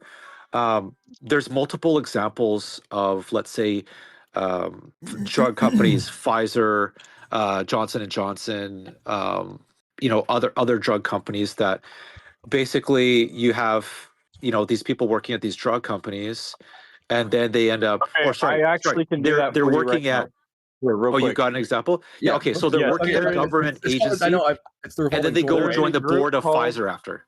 But also there's a reason that military, like that people in the military go work in defense afterwards. It's because they have the clearances. What is it called again? The security clearances to be able to work. Well, they're building a network. You're building a network. It's not building a network, but like if you already so let's say this works. Well, how is it not? So likewise, like my dad's been an electrician his whole life, right? So he's an electrician, right? Okay, yeah. He knows how he's worked for the city and shit like that, right? So afterwards, he's going to retirement. He's starting contracting for a local firm in a city near me that does electrical inspections. So is that him building a network and building an insider connection or something like that, or is that just him being in the same field and using his experience in different facets? No. So here's the thing. He wouldn't have got that job unless he knew somebody at the city who trusted him to be able to do this stuff. Now, I'm not saying anything about that. That's one thing. Because he's created that integrity, like he's shown that integrity of those people. They feel that he's competent in that. Now, here's the thing, right?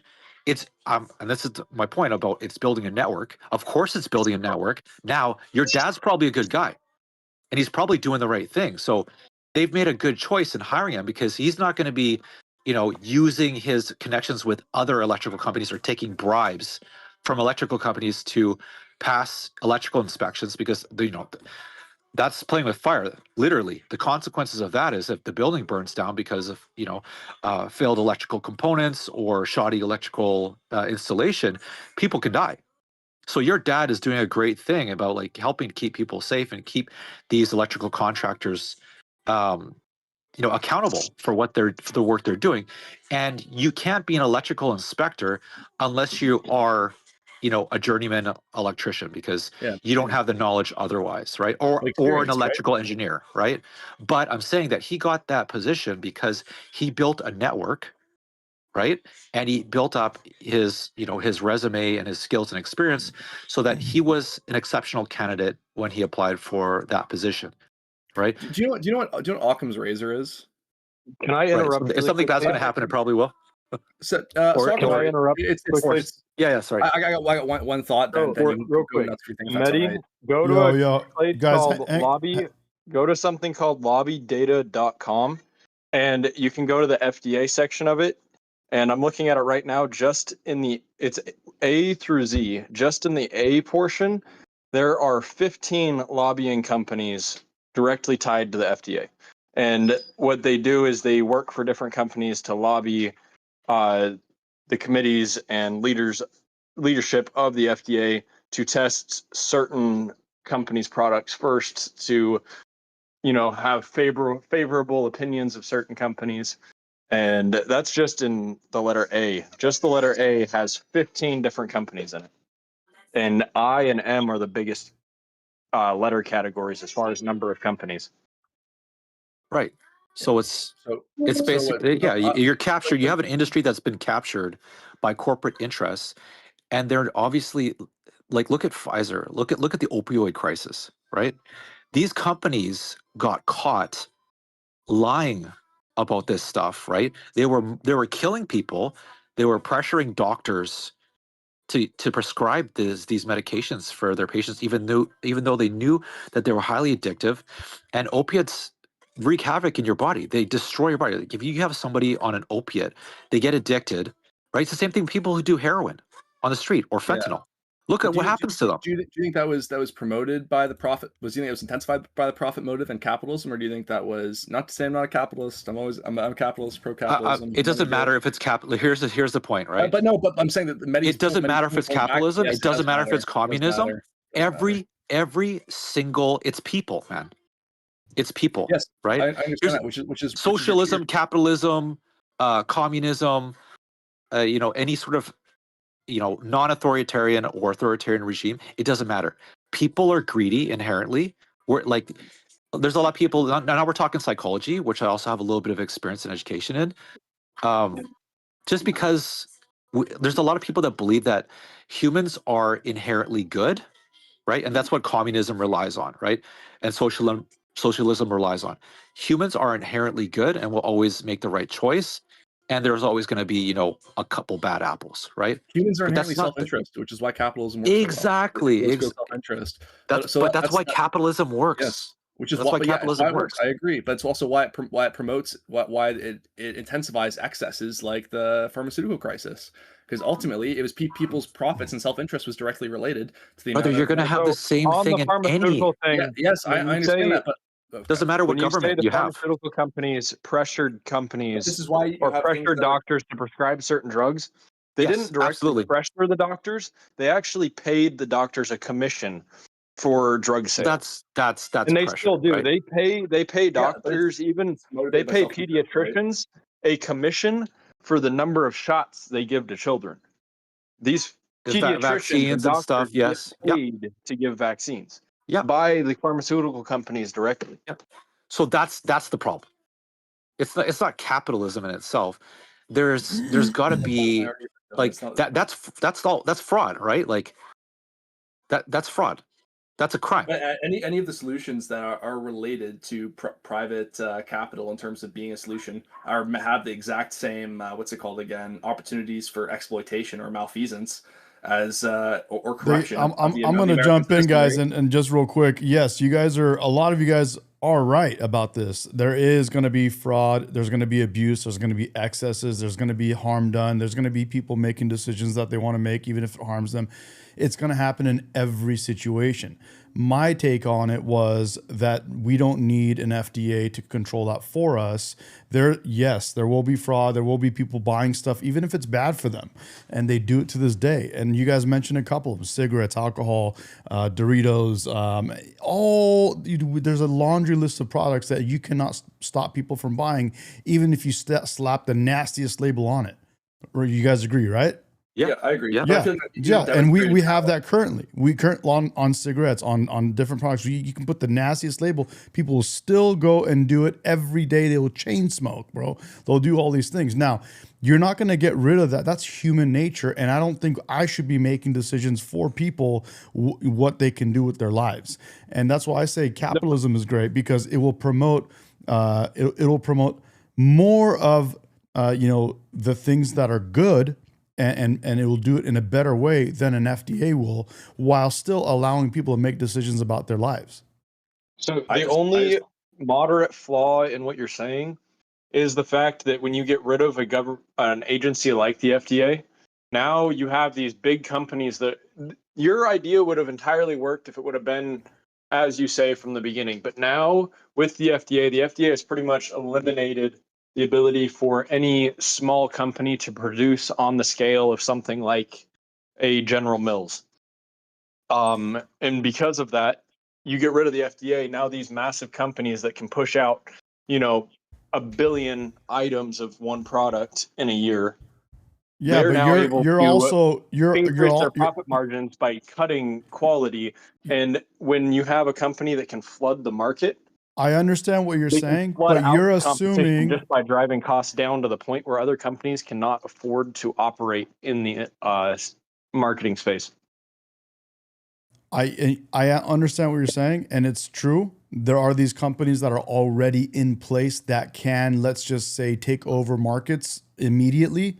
However, as a consumer, I can make a decision to buy from another large company that competes with that company that produces a better product that more suits my needs. I could purchase that. And if another company comes along and says, hey, there's General Mills, but then there's this, here is us, and we do this, and here, let us show you this testing or whatever it is that I want from that company, we can drive that. You know, I don't think everything now is set in stone and it's done. Now I get it. What you're saying, that if we went and did what I said from the very get-go, we would have slowly created this kind of these companies that would have done the right things, you know, that we wanted them to do from the beginning, and now we're kind of in a predicament.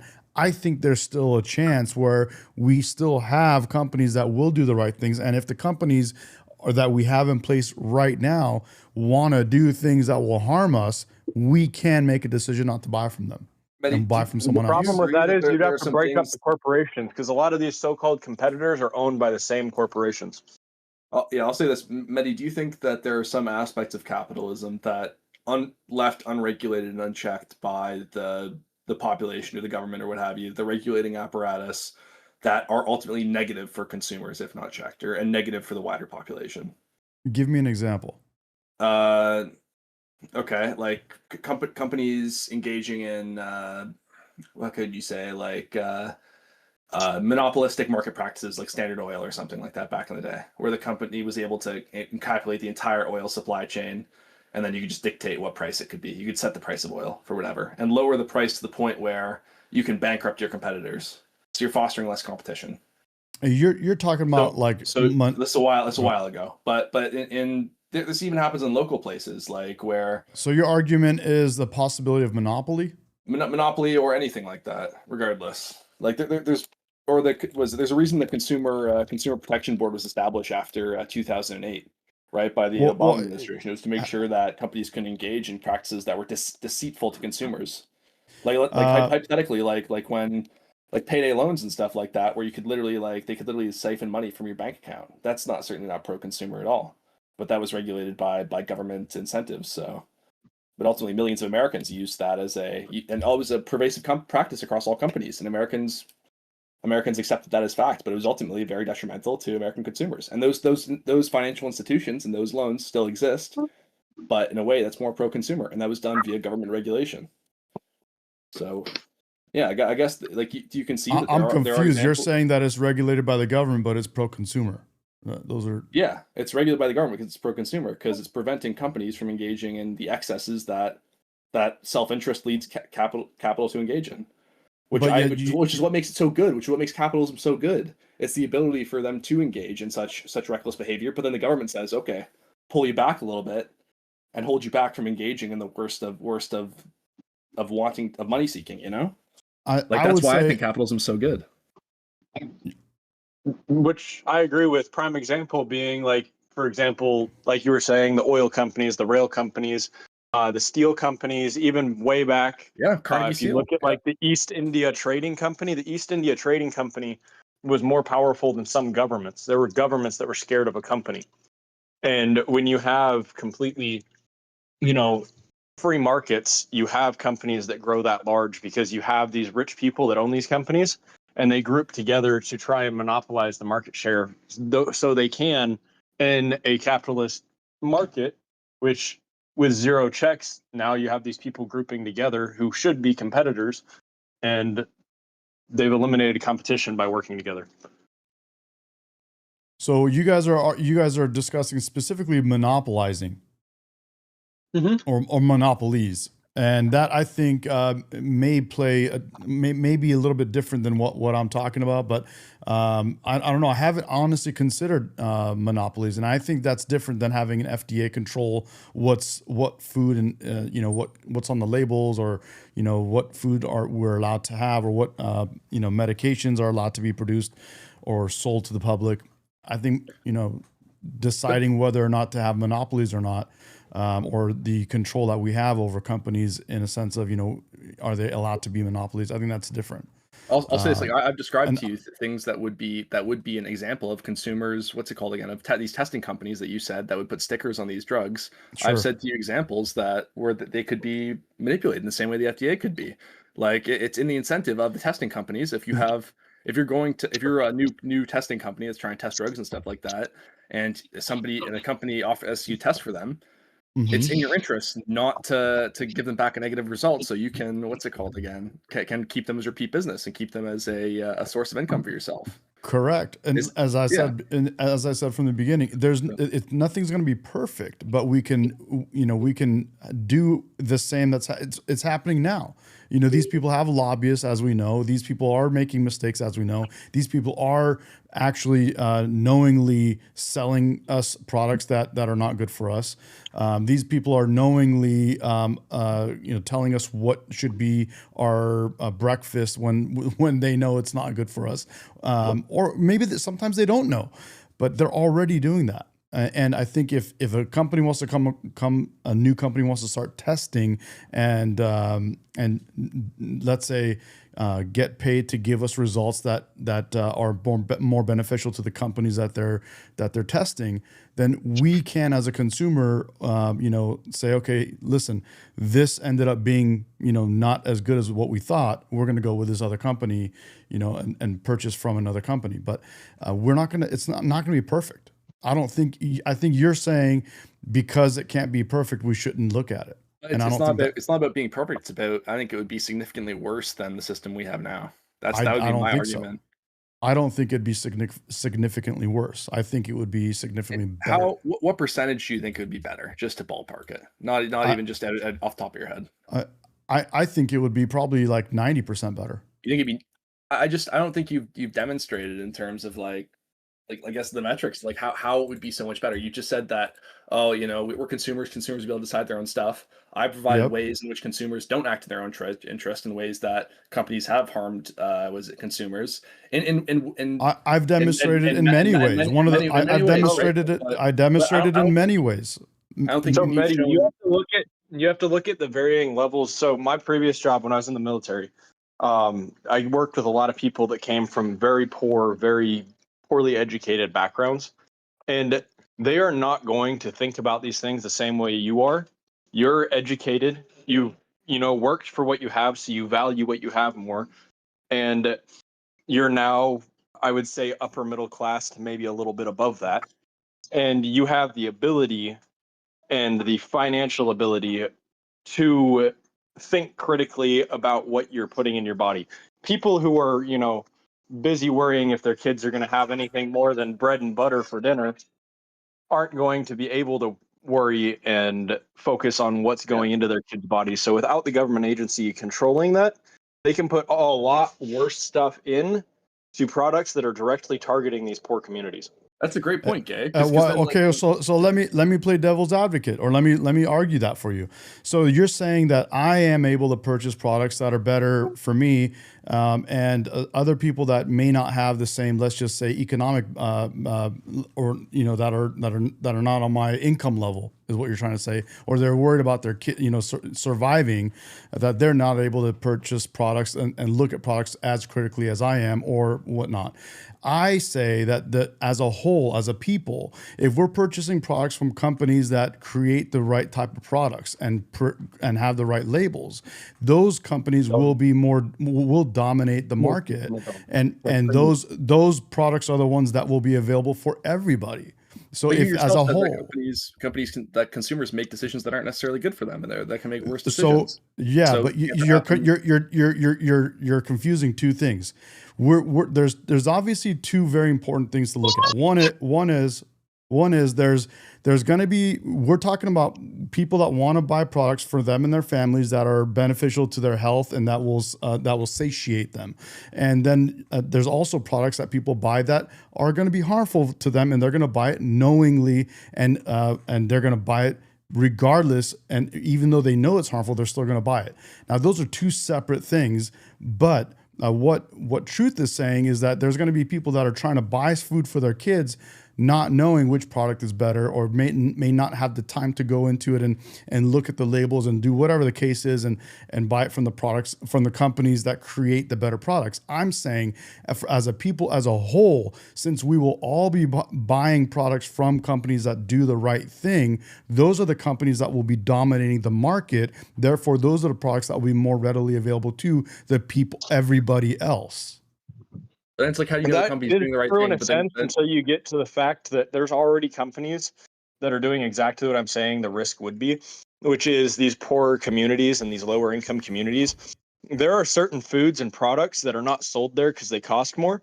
So they're, priced out of the market because people there cannot afford what they're selling. Say that part again. Sorry, bro. Can you repeat that?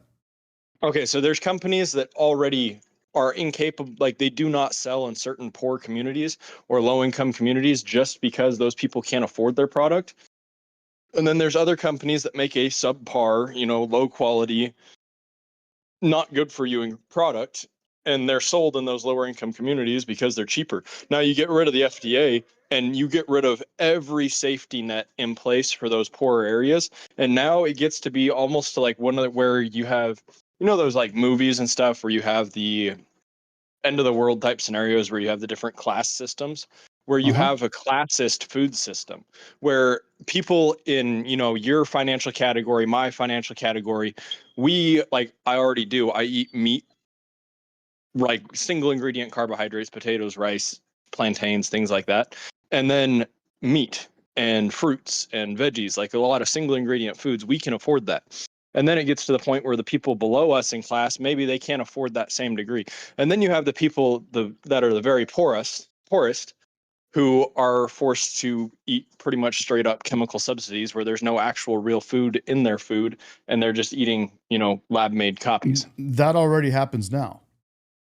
To a degree, but without any regulations, they can sell straight up poison and it doesn't matter. I think that happens now, and it happens now to a higher degree than it would happen if we would be in a purely capitalist system. Why though? Why would it happen? Because these companies these companies that produce these products would be we would be buying from companies that do a better job of testing and labeling and all that kind of stuff. There's no government organization to overview or regulate what they can put in their products, so they'll just do it anyway. When you say are you talking about people in this scenario, no, I'm talking your financial class, or as in the entire populace? I'm talking the entire populace. Yeah, because let's do it anyway, because there's no check on them. I'm guessing you make over 150 grand a year. I'm assuming. I do as well. We are in, just as single income earners, if you put us in the same class as whole household incomes, we are above 75% of the population. We are above 75%. So we're in the top 25% of households with our individual incomes. Like, there's no reason why in the world companies wouldn't just ship pump all the worst products to poorer Americans who aren't going to have the time to consider these things. Whereas at least with the FDA, there is a base level of regulation with these things where it's not just you can't just put I imagine it could be worse. We think Red 40, and I probably might have disagreements with the literature and stuff like that with Red 40 and all kinds of stuff. But think about that stuff now. Think about what it could be. You say. I would also argue. I'm sorry to interrupt you, but I would also argue that even people in lower incomes that are going and buying product, let's say they can't afford, you're talking about like red meat or just a single something, whatever you're calling them. Let's just say they can't afford the kind of foods that that higher income earners are buying, I still think that they have choice when they walk into a market or they walk into an Albertsons or Stater Brothers or whatever it is that you guys have out there, and or a liquor store, whatever it is that they're able to buy from. They have choice, and they can eventually make choices that are better for themselves, even if they don't have the kind of money that as higher income earners. And that choice will drive even those companies making products that are less expensive. It will cause them to make better products. They don't have that choice, though.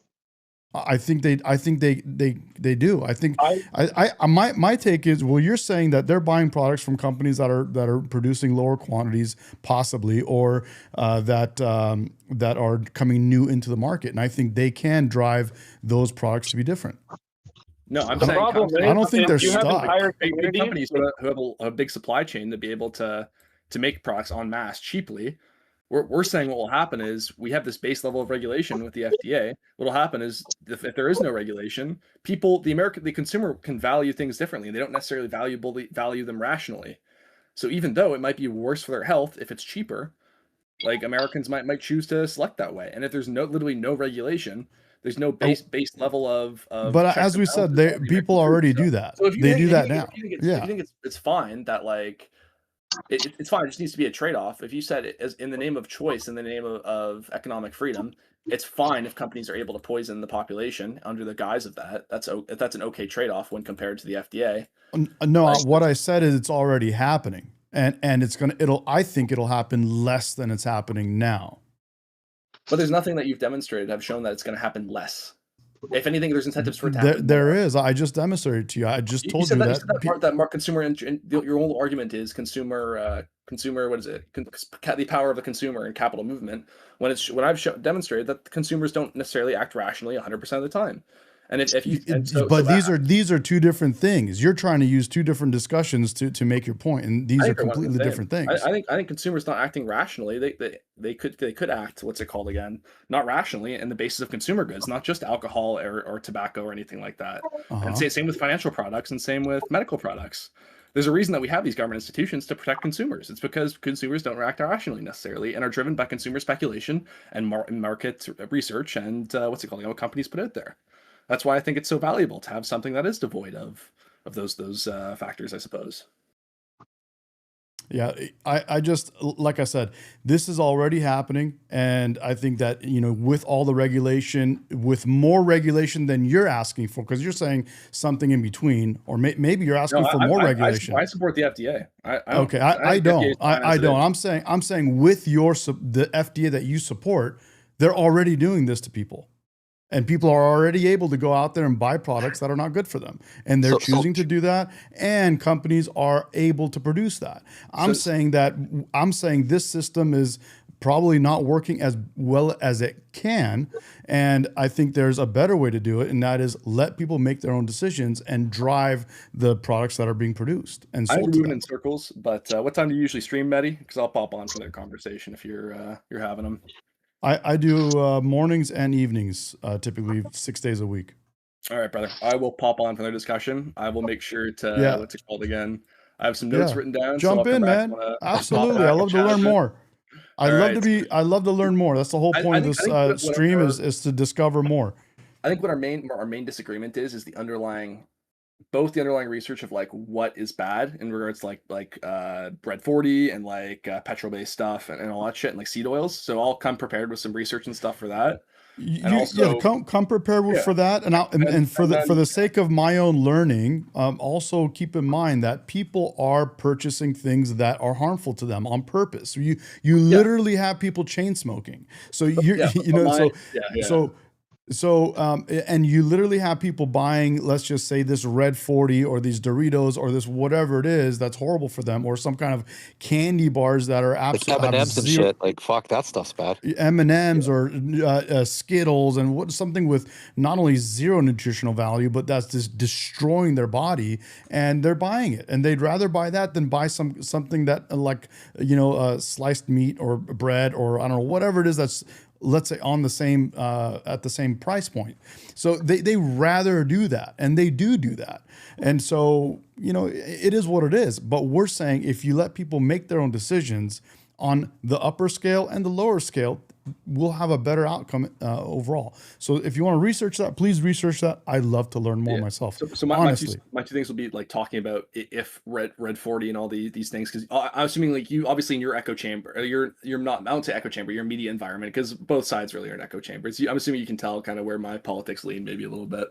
But like you guys are consuming your information sources, we're consuming our information sources, so it's just like everybody's getting their own speeds of information. So it's always good to have these cross spaces where we can kind of chat and well, I'll tell you what, my media, that forget about what I'm consuming. I try to consume from all angles, just because I have to, because my stream that we're on right now is very much both sides, because 90% of the people that come on to every single stream that I do are brand new.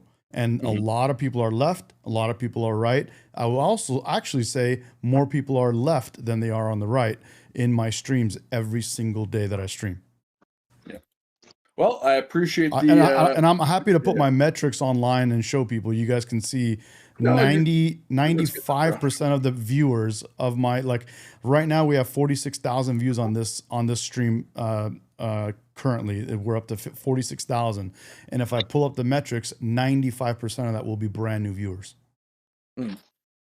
Well, that's the nature of the shorts game, isn't it? You get lots of fucking traffic. That's where I found you when I was scrolling away. Exactly. And I gladly put you on and let you speak your mind and argue your point. And so that's why I think I prefer that. I'd rather have both sides of the argument, and I'd rather, get into it and debate this shit. All right. Appreciate you, brother. And just to say, last thing, the main crux of my argument is trying to protect, like, make sure that people are consuming with the most economic freedom they can in the most protected way possible. Because in my mind, it's like this. It's a complicated fucking world, and it's hard, and not necessarily just in consuming products that are bad for you on purpose. Like, I think everyone knows if you're smoking cigarettes, you're eating Doritos, and you're drinking alcohol, you're not doing yourself a load of fucking good for as far as the heart the ticker is concerned, right? Right. But I think that there's a reason these government organizations exist. It is to ultimately just to try to protect consumers, and as you might see them as corrupt and as lobby funded or where they are. If you imagine the other side sees them as a way to try to protect people from market research, from false things that are being pushed to them, as we see in kind of the modern day with social media and stuff. There could be false advertising pushed to you, or even for financial products, pushing falsely advertised financial products and Ponzi schemes and all that stuff. And in my mind, there needs to be a force other than the market that needs to like make sure people aren't making poor choices, and that's really it. And I totally understand. I totally understand your side of the discussion, and I would also just say that I don't think that the FDA and the other departments are totally corrupt. That wasn't my argument. My argument is that we could do better, and I think we would do better without these other people telling us how to run our lives. Sure. I don't think, just like Milton Friedman said in the video that I just played that led to this discussion, I will make a better decision. Let me make my decision on what I want on my products, on my labels. I don't think I need a group of people in Washington to do that for me, or you. You know what I mean? Yeah, I got you. Yeah, but likewise in my mind, it's like I think of like yeah. What is it called? I got 4 minutes. Yeah, you guys are saying the same thing over and over. Can I just say something? Go ahead. If you want to stick around for this, it's going to be like fucking 30 seconds. 30 seconds. Okay, both of you guys are bringing up valid points, right? And so we got to talk about solutions, though, right? I think we identified the problem, and we're trying to come up with a solution to this. So here's one huge one. The biggest affecting factor here that we're talking about is incentive, right? We know that people are good and bad, right? And we have that survival, right? And in a capitalist society, we need to make money to survive, right? We need to make money to have a better life for our families, for ourselves, to be able to do things, to travel, whatever, right? So money is the incentive, okay? Now, how do we fix this problem where we can make it so people are incentivized to not fuck humanity over, right? So here's my solution to that. Think about vaccines, okay? The government introduced legislation, through the pharmaceutical lobby, right? The pharmaceutical companies designed these laws that our politicians introduced and passed, right? To protect these companies from the legal ramifications of injuries from their products. Okay? Any company that has a legal protection from injury from their products, first of all, number one, I don't want to fucking take those products because obviously it means that there's something wrong there. So if you remove bro, those legal protections, let me just have you hang on for 1 second. I gotta just address the chat. Saya in the chat is saying you already can, Medi. This person, I don't know if it says you already can make your own choices about purchases, and getting rid of FDA will make it. Okay, so yes, we can make our choices about what we want to purchase, correct? But the FDA controls what's on the labels and a lot of the other things that are being done, and what's not on the. They don't allow things on the labels, and they only allow what they want on labels. So that's not true what you're saying, 100%. And as someone else said in the chat, they don't trust the FDA completely.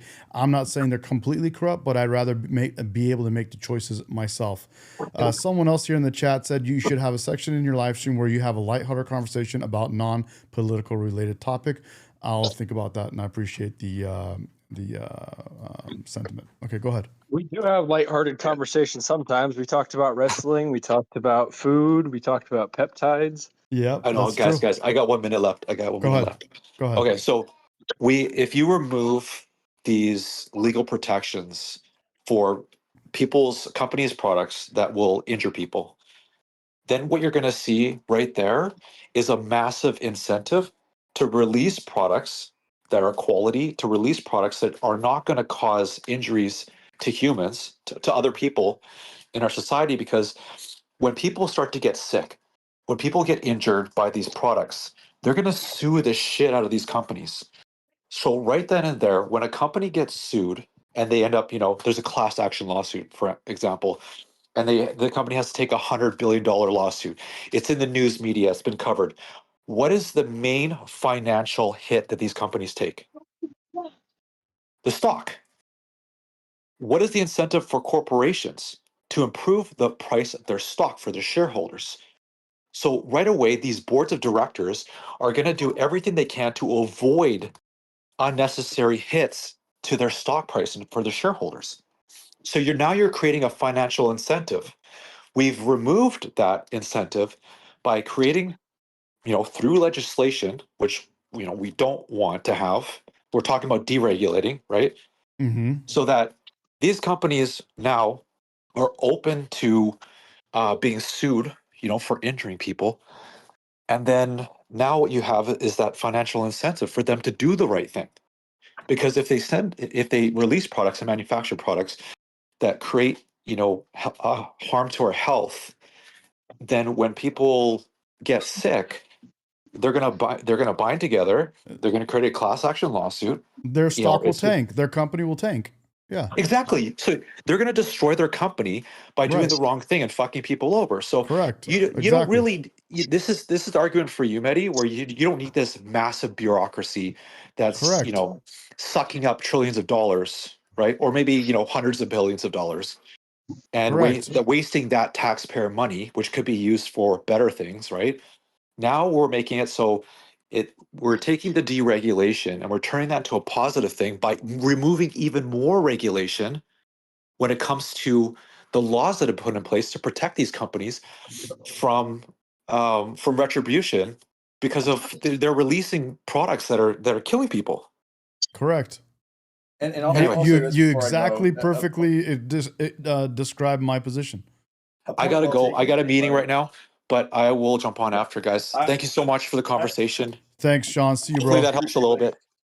So what he was saying, I actually 100% agree with your opinion. As long as we have testing companies in place that will test products and are not owned by these now what would be created likely, which is mega corporations, and we get rid of all the protections in place for these companies. So when they do things,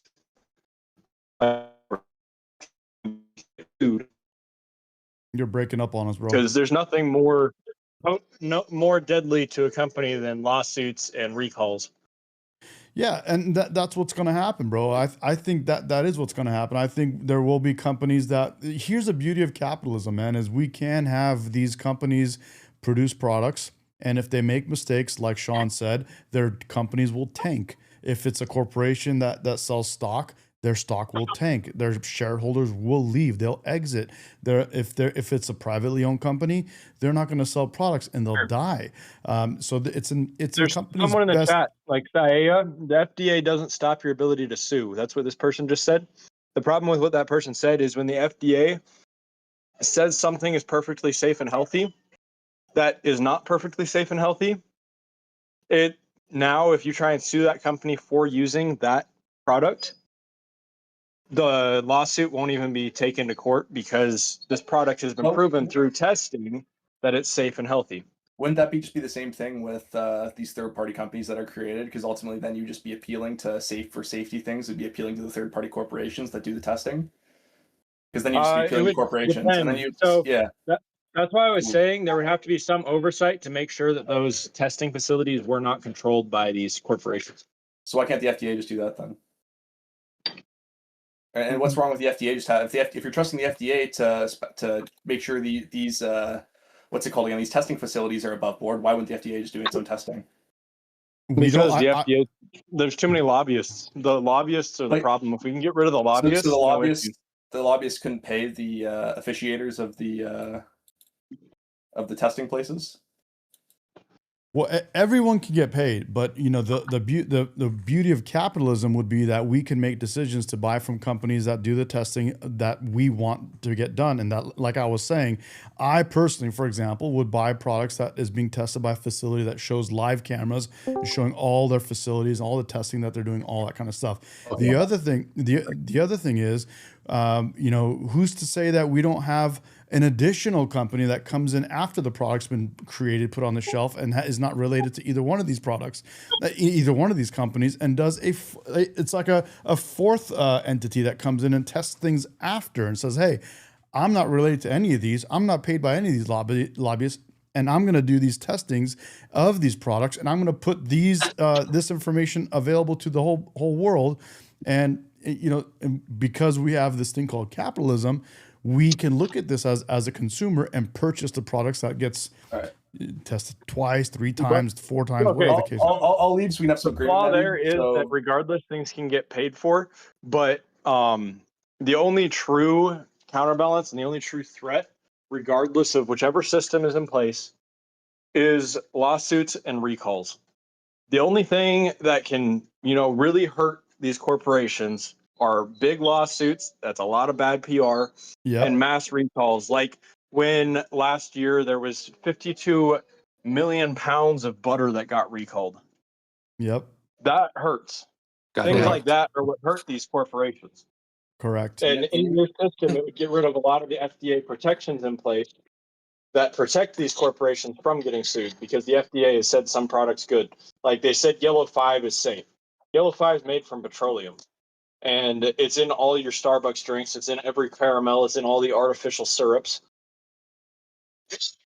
Yeah, you know what? I love Red 40. Red 40 is the fucking shit. Oh, I love the FDA. All right. I appreciate the conversation, boys. You take care, eh? I'll come back next time to talk some more crap. All right. Sounds take care, boys. Good, bye-bye. See you later, man. Thanks. Later. So yeah, I mean, contribute to something. That's good. Red 40 is made from bugs. Yeah, I saw that, bro. That's wild. The crushed up bugs. What's the issue with that? It's a beetle. Yeah, but like Yellow 5 is made from petroleum. That's bad. It's the petroleum ones that are really the bad one. Yeah, so I don't know. Yeah. I think we could do away with FDA. I also think we could do away with the Department of Education. They're a fucking massive failure. Yeah, I think Department of Education, the more money we've thrown at it and the more heads we've thrown at it, the worse the education has become in our country as a whole. Yeah. And I think there's a lot of departments that we could do without. Military, I think we need military to be, under the government's wing, but FDA, education, what else? we talked about yesterday, the VA, and a lot of other departments. Oh, HUD, Housing and Urban Development. So that one's beneficial. HUD, I think HUD it's a mixed bag. Department of Education is bogus because every state has their own Department of Education that makes their decisions anyway. The federal one, nobody has to listen to them. They literally have zero power over anything. They just set every guidelines, state right? already has their own education department that makes decisions for each state. Yep. Which is kind of what the founders intended, was to have this shit localized, right? Yep. Yeah, and I think that's another thing that I think people could decide better for themselves too. But that one I haven't thought through as well as I did the FDA. But I definitely think the federal government having the Department of Education abolished, I think is the best thing that we can do with Get that. out of my fish tank. Get out of my fish tank, little one. You know what I want to see more of that we don't have is debates. Yeah, good. Like we're doing now. Exactly, but in the sphere of governance, you only have debates, especially like televised in the media. It's got to be in the media. You have to be able to see it, right? And as you know, YouTubers and streamers, who are basically now the actual real media, they got to be able to show this stuff. So you got elections, right? And that's literally the only time that you really have debates that are in the media. Now the problem with that is that these fuckers lie their ass off, and we're trying to do the best we can to hold them accountable and point out information. Point out when they have their misinformation and disinformation. Throw that back at the government. But so Department of Education, scrap that. Well, let me ask you this: what do you think about welfare, bro? Are we doing enough, or are we doing too much? Man, I think that having permanent welfare. So if you're disabled, like if you were born disabled, and you can't take care of yourself and stuff, honestly, man, I think it's your family's job to take care of you. Like that's the dice that we roll. If I have a child and my child has Down syndrome, right? My child will never be able to really get a job and take care of themselves. That's a fact, right? Do we all agree?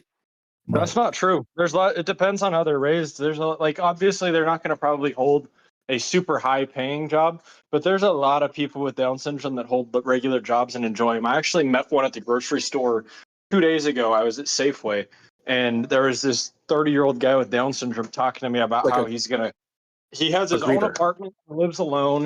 He was sitting there talking to me about how he wants to buy a blue-eyed black dog. And with his own money, he works his own job. He has his own apartment. He makes his own food. Given what he was talking about making, he was going to make some seasoned roast potatoes that come in the box, pre-seasoned, and hot dogs. But he's still self-sufficient, living alone. Okay, so maybe that's not the best example. Let's talk about autism, severe autism, some severe debilitating, neurological illness, where it's like that person cannot work. Or say somebody who is, they got muscular dystrophy, right? And they're not going to be able to function. The family has to take care of them, right? Those people can get disability right now, it's a form of welfare, I think, right? So, parents should be able, this is where it comes to socialism. Is it a slippery slope? Do we want to take care of people? Do we want to is there people that deserve, they've hit a fucking rock hard time. They don't have support. Do we want to just see those people end up fucking, dying and passing away and stuff? I still have care. I have Christian values, and so I still care about people in life. I believe life is precious, right? So do I want to help those people? Do I think we should help those people? I'm willing to pay into that.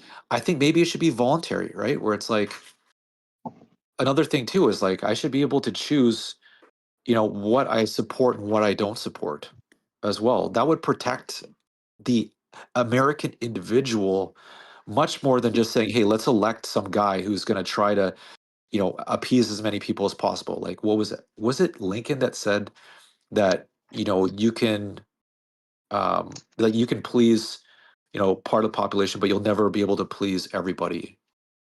Right. I'm paraphrasing, obviously, but you guys understand what I'm saying? It's like, we need to come up with things that put the power let back. Let me ask the question again.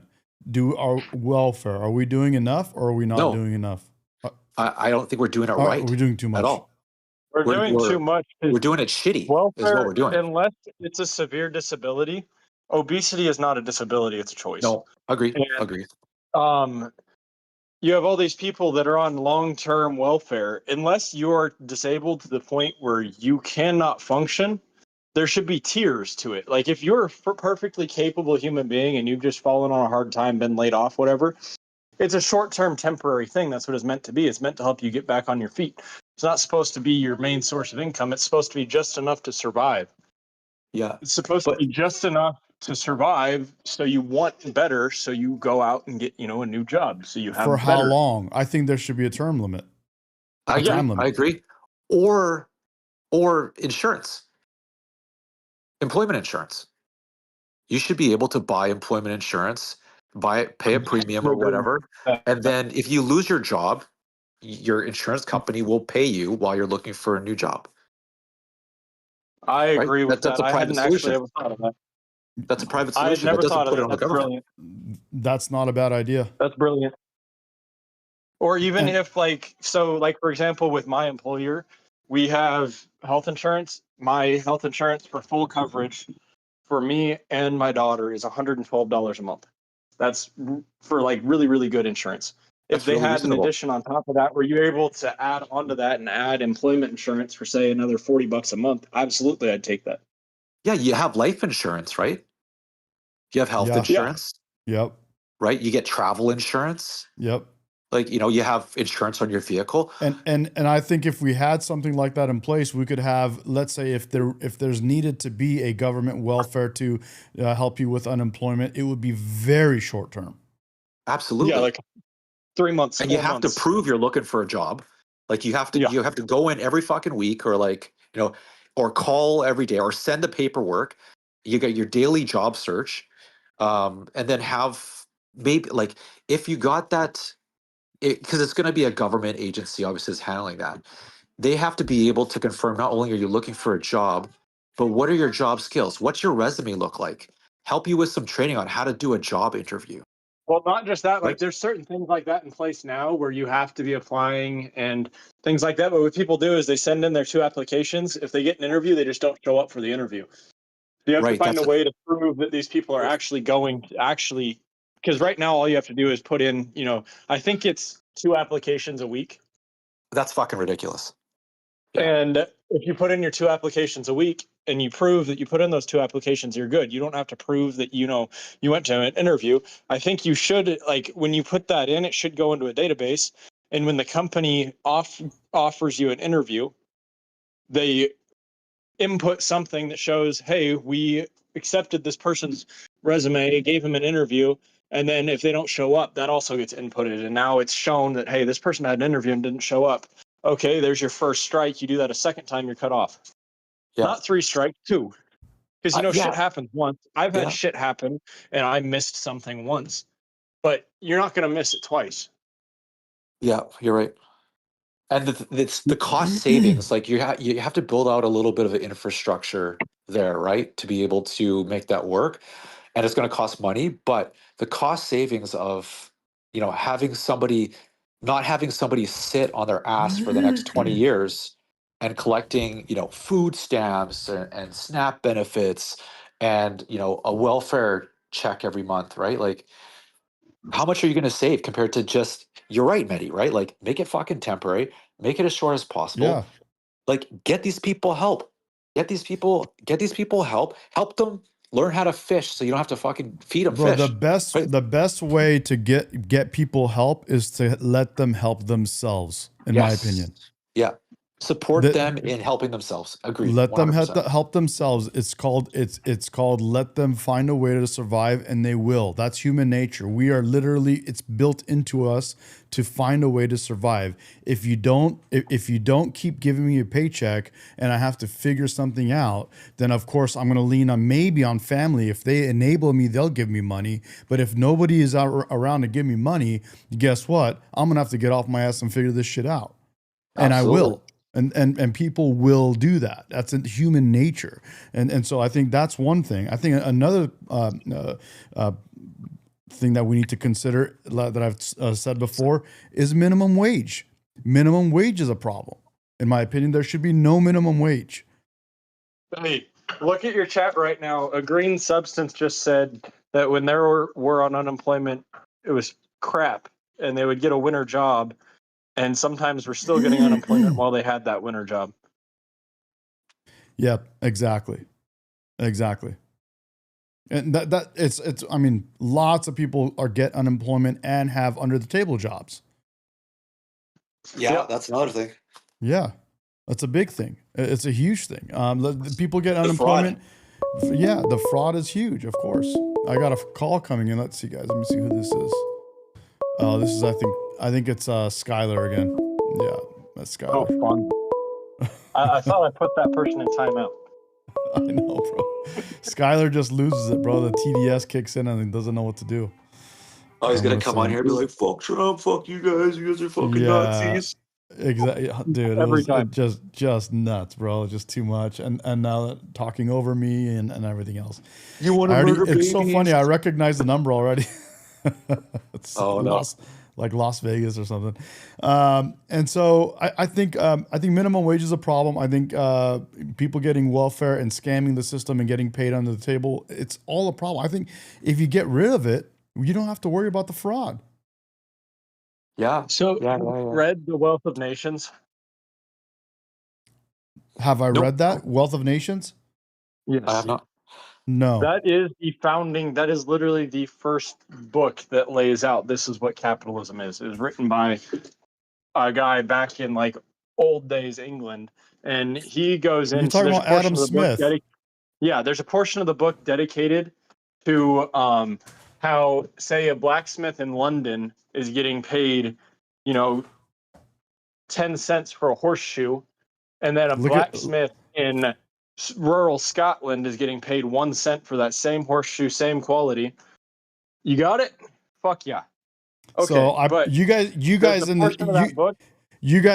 this chat told me to buy, in this stream told me to buy this. I don't know, a couple of weeks ago. I bought it. It's still wrapped up. I haven't even opened. I got the hardcover.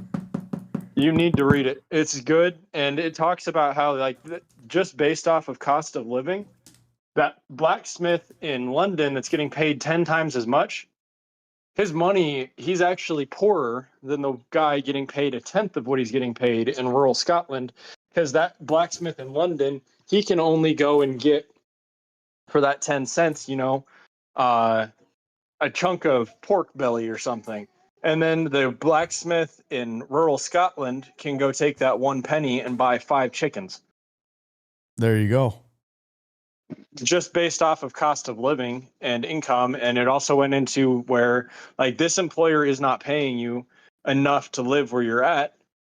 So during the industrialization period, all the factories, there would be one company would be paying a certain amount, and then another company would offer more, and there would be a mass exodus of employees to the other company.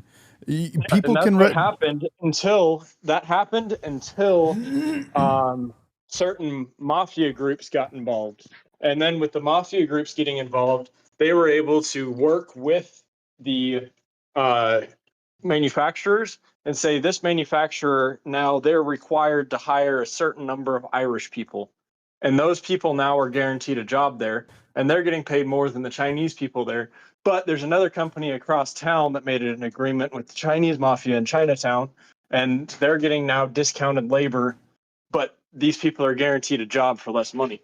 And that's where the mafia has kind of screwed up that whole system. And then the labor unions got involved, which the labor unions, those were started by the mafia as well. And then you had the, strike busters, where these corporations would pay mobs to go and, take their clubs and beat the crap out of the people on strike. And then the government got involved. And everything died from there. Yeah, I mean that you're exactly right. You mentioned the unions right as I was I was about to mention it. As you said, I mean, I guess I kind of have some idea of this before even reading the book. Obviously, from Thomas Sowell and all these other places that I've looked into already. But these people will regulate themselves, and companies will do the same thing. If people have choice, they're going to go to a company that pays them a little bit more, and that will naturally raise the minimum wage on its own to whatever levels it needs to be. But if you have a lower minimum wage that is available, or a lower wage that companies can pay, if they're allowed to do that, they can hire two. I've said this before. You can hire two people that are entering the workforce, that are 16, 17, 18 years old to do a job, as opposed to one person for 18, if that's the minimum wage. This guy that keeps calling, bro. Sorry. This person's obsessed with you. Actually, more obsessed with your fiance. I'm just jealous of your fiance, I think. Yeah, I think so, dude. Probably sitting there like American Pie in the closet. Or like that waffle guy from Gamer. Yeah, I mean, I just think, after reading a little bit of Thomas Sowell, I realized, dude, I mean, I kind of already had an idea, but realized quickly that minimum wage made it worse for the very people it was trying to help. Well, it drove cost of living through the roof. In Washington, it created more unemployment, and it created more unemployment for people that were between the ages of 16 and 19. And it incentivized automation, which cut more jobs. Because now, if a company can automate all their processes, and it costs, the same as what it would have if they had humans working there before, but now those humans cost more than the machine costs, they're going to pay the machine. Yeah, that's why we're going to go into the AI age with robotics. It's the same driven by a minimum wage. Don't worry, $20 an hour minimum wage. No, let's up it to $30 an hour minimum wage, guys. Living wage. Yeah, and that's then wild. Look what happens. They keep driving it up, which drives up cost of living. Because what happens is all these rental companies in these areas, when they see minimum wage go up, they go, oh, now we can, do an analysis of people's income, and based off people's income, we're now able to charge people, 30% more, even though their money only went up 20%. So now you're at a 10% deficit. Guys, I got a diabolical question to ask you. Okay. The major companies, sorry, it's not the companies themselves, but I think the boards of directors and their representative interests that are responsible for these AI companies, robotics companies, right? Mm-hmm. Do you think, and we'd have to check this out, we have to do a little bit of a deep dive on this. I think I want to spend the time that they're lobbying the government and they're supporting these policies, like supporting the policies of increasing wages to make companies, to basically push companies into looking at options like robotics and AI, right? Like, look at fast food, right? Kiosks, right? Those video kiosks that they're putting in fast food right now. Those are replacing the workers, right? The machinery, like the workers are only putting these burgers together. They're not getting all the stuff. They're not even I guess they're cooking it as much as you could call that actually cooking it. And then, you got the person at the window that's giving it, but so much of it is automation. They have the order, they press the buttons, like look at the drinks. All that shit's like on a conveyor now. And then it just pops out and then they just hand it to you. They're not going to fill it up or whatever, right? At least in, say, McDonald's is, I think, a lot better technology than maybe some other mom and pop stuff. Like, I'm not saying for mom and pop, but I'm saying for these larger corporations. As we have these higher minimum wage, we're pushing for these. These are like, this is our politicians that are voting for this stuff. who's supporting their campaigns to get elected so that they can put these policies in place? If I was, you know, profit driven, right, and that was my motivation, and I had invested interests, you know, like a hedge fund or something like that. I don't want to, you know, go. Let's not say full tin hat, like obviously like BlackRock or State Street or these other major hedge funds that are controlling hundreds of billions of dollars or $1 trillion or more. I would be creating lobbyist groups, NGOs, and investing money in those to push for these products to get people whipped up into these ideas, into these, you know, socialist and communist ideas that will lead to their ultimate downfall. Because what the fuck's going to happen when in the Amazon warehouse where everybody gets replaced and you only got like the managers and the engineers, everybody else gets replaced? What happens when you get self-driving vehicles and trucks? Bye, see you later. That can do deliveries. Like they're doing like drone programs too, right? It hasn't worked out. They've been trying it for a while, but they're doing drone programs that do delivery. I know they're still running tests on it. What's the exact concern? It's completely rolled out. Amazon has completely rolled out drone delivery in certain areas. In certain like major population centers, they have entire drone fleets that fly the packages around. There's people I saw recently. There was an old guy. Actually, there's video I swear like once a week is some old guy taking a shotgun and shooting down one of these drones because he thinks it's spying on him, and he ends up a felon because he shoots down a flying object that's registered with the FAA. Oh, and shit. he didn't know that. Oops. And now he's a 80-year-old felon because he shot down a drone he thought was spying on him. But now, because it's a licensed aircraft, it's seen as an aircraft by the FAA, he's now a felon. That's crazy. Well, can't just anybody get a drone and license it with the FAA? You have to go through a big process to do it, but yeah, anybody can. I could. It's just a process, and you have to take classes. You could shoot and down get my a- drone. You could shoot down my drone and become a felon. Yep. If you're licensed and you're registered with the FAA. Yeah, I think you have to register a flight path, and I think you have to take a pilot course, not like your standard, not your standard private pilot's license, but like a drone pilot course, like their certification that's accepted by the government for those. So yeah, I understand that, but my main point is that, you know, Medi, what you're saying is that minimum wage it's detrimental to the individual. It's detrimental to the public by extension, right? 100%. What I'm saying is that there's companies that are actively supporting, you know, these policies so that they'll end up pushing companies to make these choices that are just gonna fuck. Why would I pay, you know, 1,000 workers $20 an hour when I can buy a machine for $100,000 and just pay the engineers to keep it going? Exactly. Automation Even like throughout history. the company I work at is going that direction. There's entire wings of airplanes that are entirely like it's called a brace. They put all the parts in a brace and then the machine rivets it all together. The machine drills all the holes and rivets everything together. Yep. Where that used to be, you know, 20 people's jobs that have now been eliminated just because, well, I mean, it's not a bad thing. I'm not complaining. We went on strike and got a huge pay raise. They can't replace my job. It doesn't affect me. But You're lucky. Yeah, you got the important. You're more important. You have the higher value job. Yeah, well, but it's the lower people, right? It's the lower income people. That's fix the problems caused by the machines, but it's cheaper for them to have us fix the rare problems caused by the machines than to have, you know, humans who still make mistakes. There's less mistakes, but it's cheaper to have us fix them than to pay the original worker versus the machine and then the rework costs.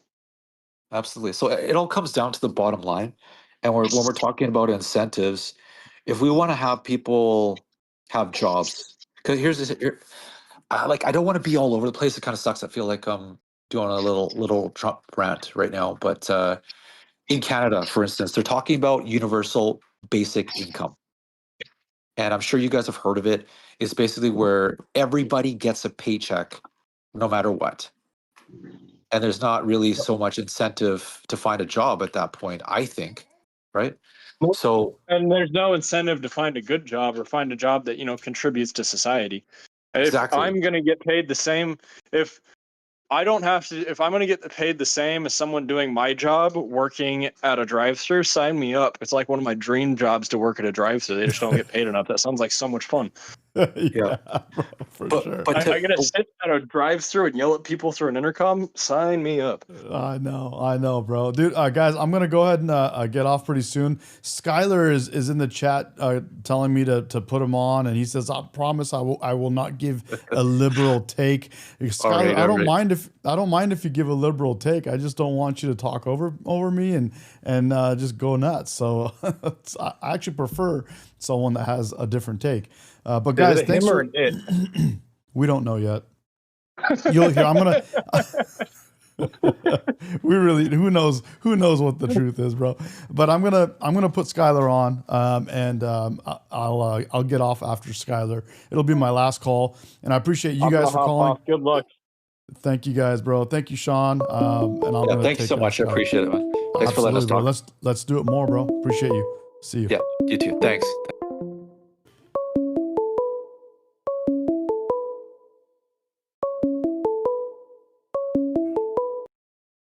From Skylar.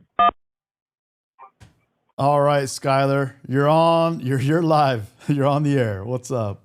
What's happening? Okay, I think it's pretty easy. You guys made very simple points because you understand the laissez-faire economics of, a welfare state will inevitably lead to, disruptions in economics because it creates ill incentives, obviously. Like you just pointed it out, it creates ill incentives. Would you agree? Welfare? Yes. Okay. Which type of welfare are you talking about? The government giving out money to people. For what? I guess obviously you don't think. You mean for like that's always a bad thing, then, right? Well, I think generally speaking, welfare, in my opinion, is not a good thing. If you're talking about for like unemployment, for to go get food, or for housing, I don't know what specifically you're talking about, but make your point. What is on your mind? Okay, I want you guys to stop pointing the gun at poor people. Granted, 40 million people are on SNAP. That seems like a very high amount. The issue is not that 40 million people are on SNAP. It's that the majority of those people on SNAP. You okay? Yeah. The majority of those people on SNAP are working at Walmart. Walmart is the biggest recipient of welfare in America because they get to pay their employees low wages and have their food funded by the government. This system sucks because there are other companies paying higher wages than Walmart that can't compete because they're not getting their salary subsidized like Walmart is. This is. What was the beginning of your conversation of your argument? Was it that we're pointing the finger at low income earners? Mm-hmm. We're not pointing the finger at low income earners. I'm not. I'll speak for myself. Okay, well then you're pointing the finger at people that don't exist. The majority of people on SNAP right now are working at a low wage job, the majority of which is Walmart. That's the most common SNAP recipient. The most common SNAP recipient is someone working at Walmart. The issue is that is not true. That's not a fact. Of all the people work on SNAP, the most you're saying the majority of people on SNAP work at Walmart? No, okay. So a large portion. First of all, a large portion of the people on SNAP are immigrants. No, nobody on SNAP is an immigrant or illegal immigrant. Maybe legal if they're a citizen. Legal immigrants, they are. Yes, they are. Not a majority. I believe it's a majority, but I may be wrong. But there's a very, very large people on SNAP are immigrants, and a large portion of people. Here's a problem. Here's a problem with the argument that you're making, and I understand where you're going with this. You're saying that we should somehow not point the finger at corporations, right? I'm saying we take away the welfare. I'm saying we take away the welfare. Okay. And I'm saying we make it universal because FDR had a really good point that if you give money to poor people, people are going to hate that because poor people give everything a bad name, Whereas, so we all hate healthcare, we all hate Obamacare because it's poor people getting it, and that system runs terribly. If everybody gets it, now hear me out, you know that doesn't work in most situations. It can only work in situations where a monopoly works as the best system in that industry, which is utilities, healthcare. Obviously, healthcare is probably the most debated one in America because people seem to think that can be worked as private, but it just doesn't. I'm an actuary. I do the math. It doesn't work that way. I'm confused. You're saying no welfare. I let you talk. You gotta let me talk. I just have one more point to make. You talked about the minimum wage not being good, and here's the thing. What I want to do is I want to punish the companies that pay their workers bad, but more importantly, I want to promote the companies that are paying good salaries that don't need to take SNAP benefits. So I think, there are many ways to do that, but if you focus on poor people taking food and just think if we take that away, you're ignoring the real issue, which is that Walmart pays their employees way too little, and that whole family is billionaires.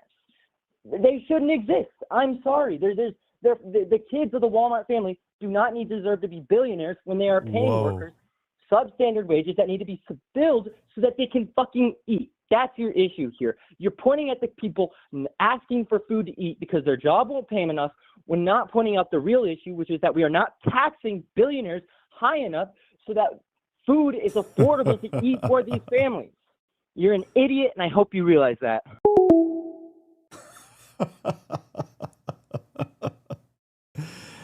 And Skylar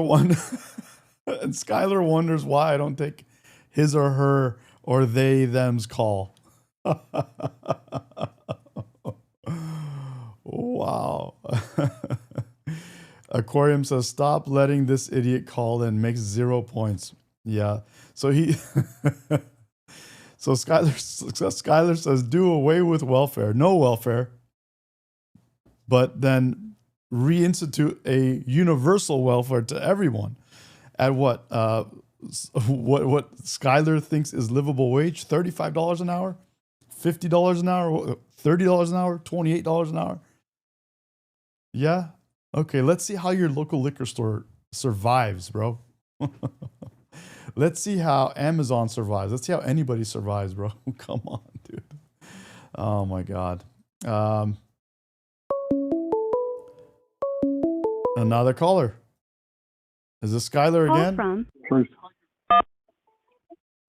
Truth. What's up, dude?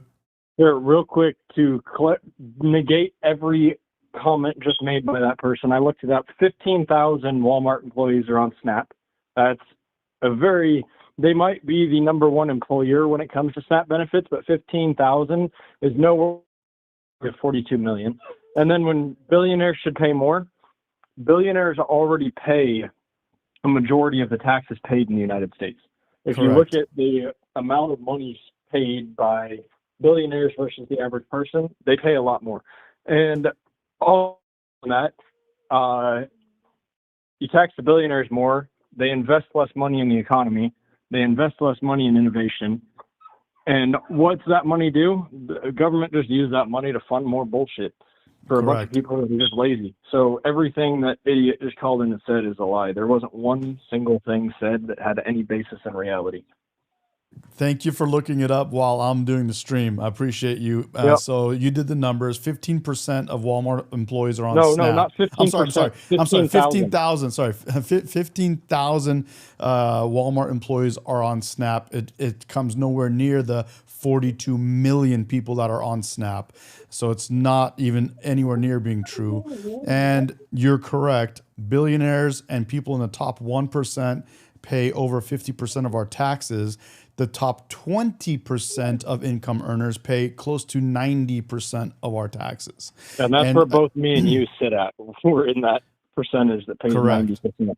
Correct. And I can say that because last year I paid $40,000 in taxes. That's close to the average income of the average person in the U.S. That is insane. But here's the other thing that you also alluded to is, and I just read this, is the more you tax rich people, the more they take their money that could go into that goes into back into businesses that produce. They take that money and put them into things that are taxed less.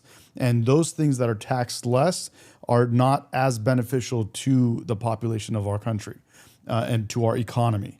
And that's what you're doing. The more you tax the rich people, the more they put money into things that don't help our economy. Exactly. So, I'm going to hop off, let you get back to it. I just wanted to pass that information. I know you're live and it's hard to respond to everybody.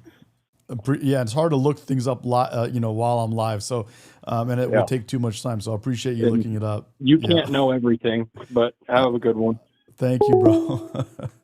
and again, that's why I was reluctant to take Skylar's call. So literally went off on me and hung up the phone. And I still take calls. I don't know why I do it. Oh my God, man. So crazy. So crazy. Anyway, know everything. That is the goal. I'm doing my best, bro. I'm doing my best. Look at these books I got, man. Look at this. I'm going nuts here, bro. I'm trying to learn everything, bro. I'm trying to learn everything. Oh man, I'm doing my best, dude. I'm doing my best. I'm going to go actually start reading. Today I'm not going to the gym. So I'm going to do a 1-hour bike ride and then start reading so I can know some more. But holy cow. Whew. Here we go. It's not a Saya has been disagreeing with everything. Says it's not a punishment. Why are they punishing their workers by not giving them a livable wage? It's a relationships. You're highly mistaken, Saya. When you talk about livable wages, you're talking about destroying companies, bankrupting companies. Your local liquor store would not survive if they paid livable wages, or whatever you considered livable wages. Yep, they would not. A lot of grocery stores would not survive. Yep. So anyway, guys, thanks for calling and thanks for jumping on the stream, and thanks for coming along on today's journey. And more to come. Be back on tonight. And thank you guys for subscribing and liking the stream. And appreciate you guys. Thank you. Have a good day. And I'll catch you a little bit later today.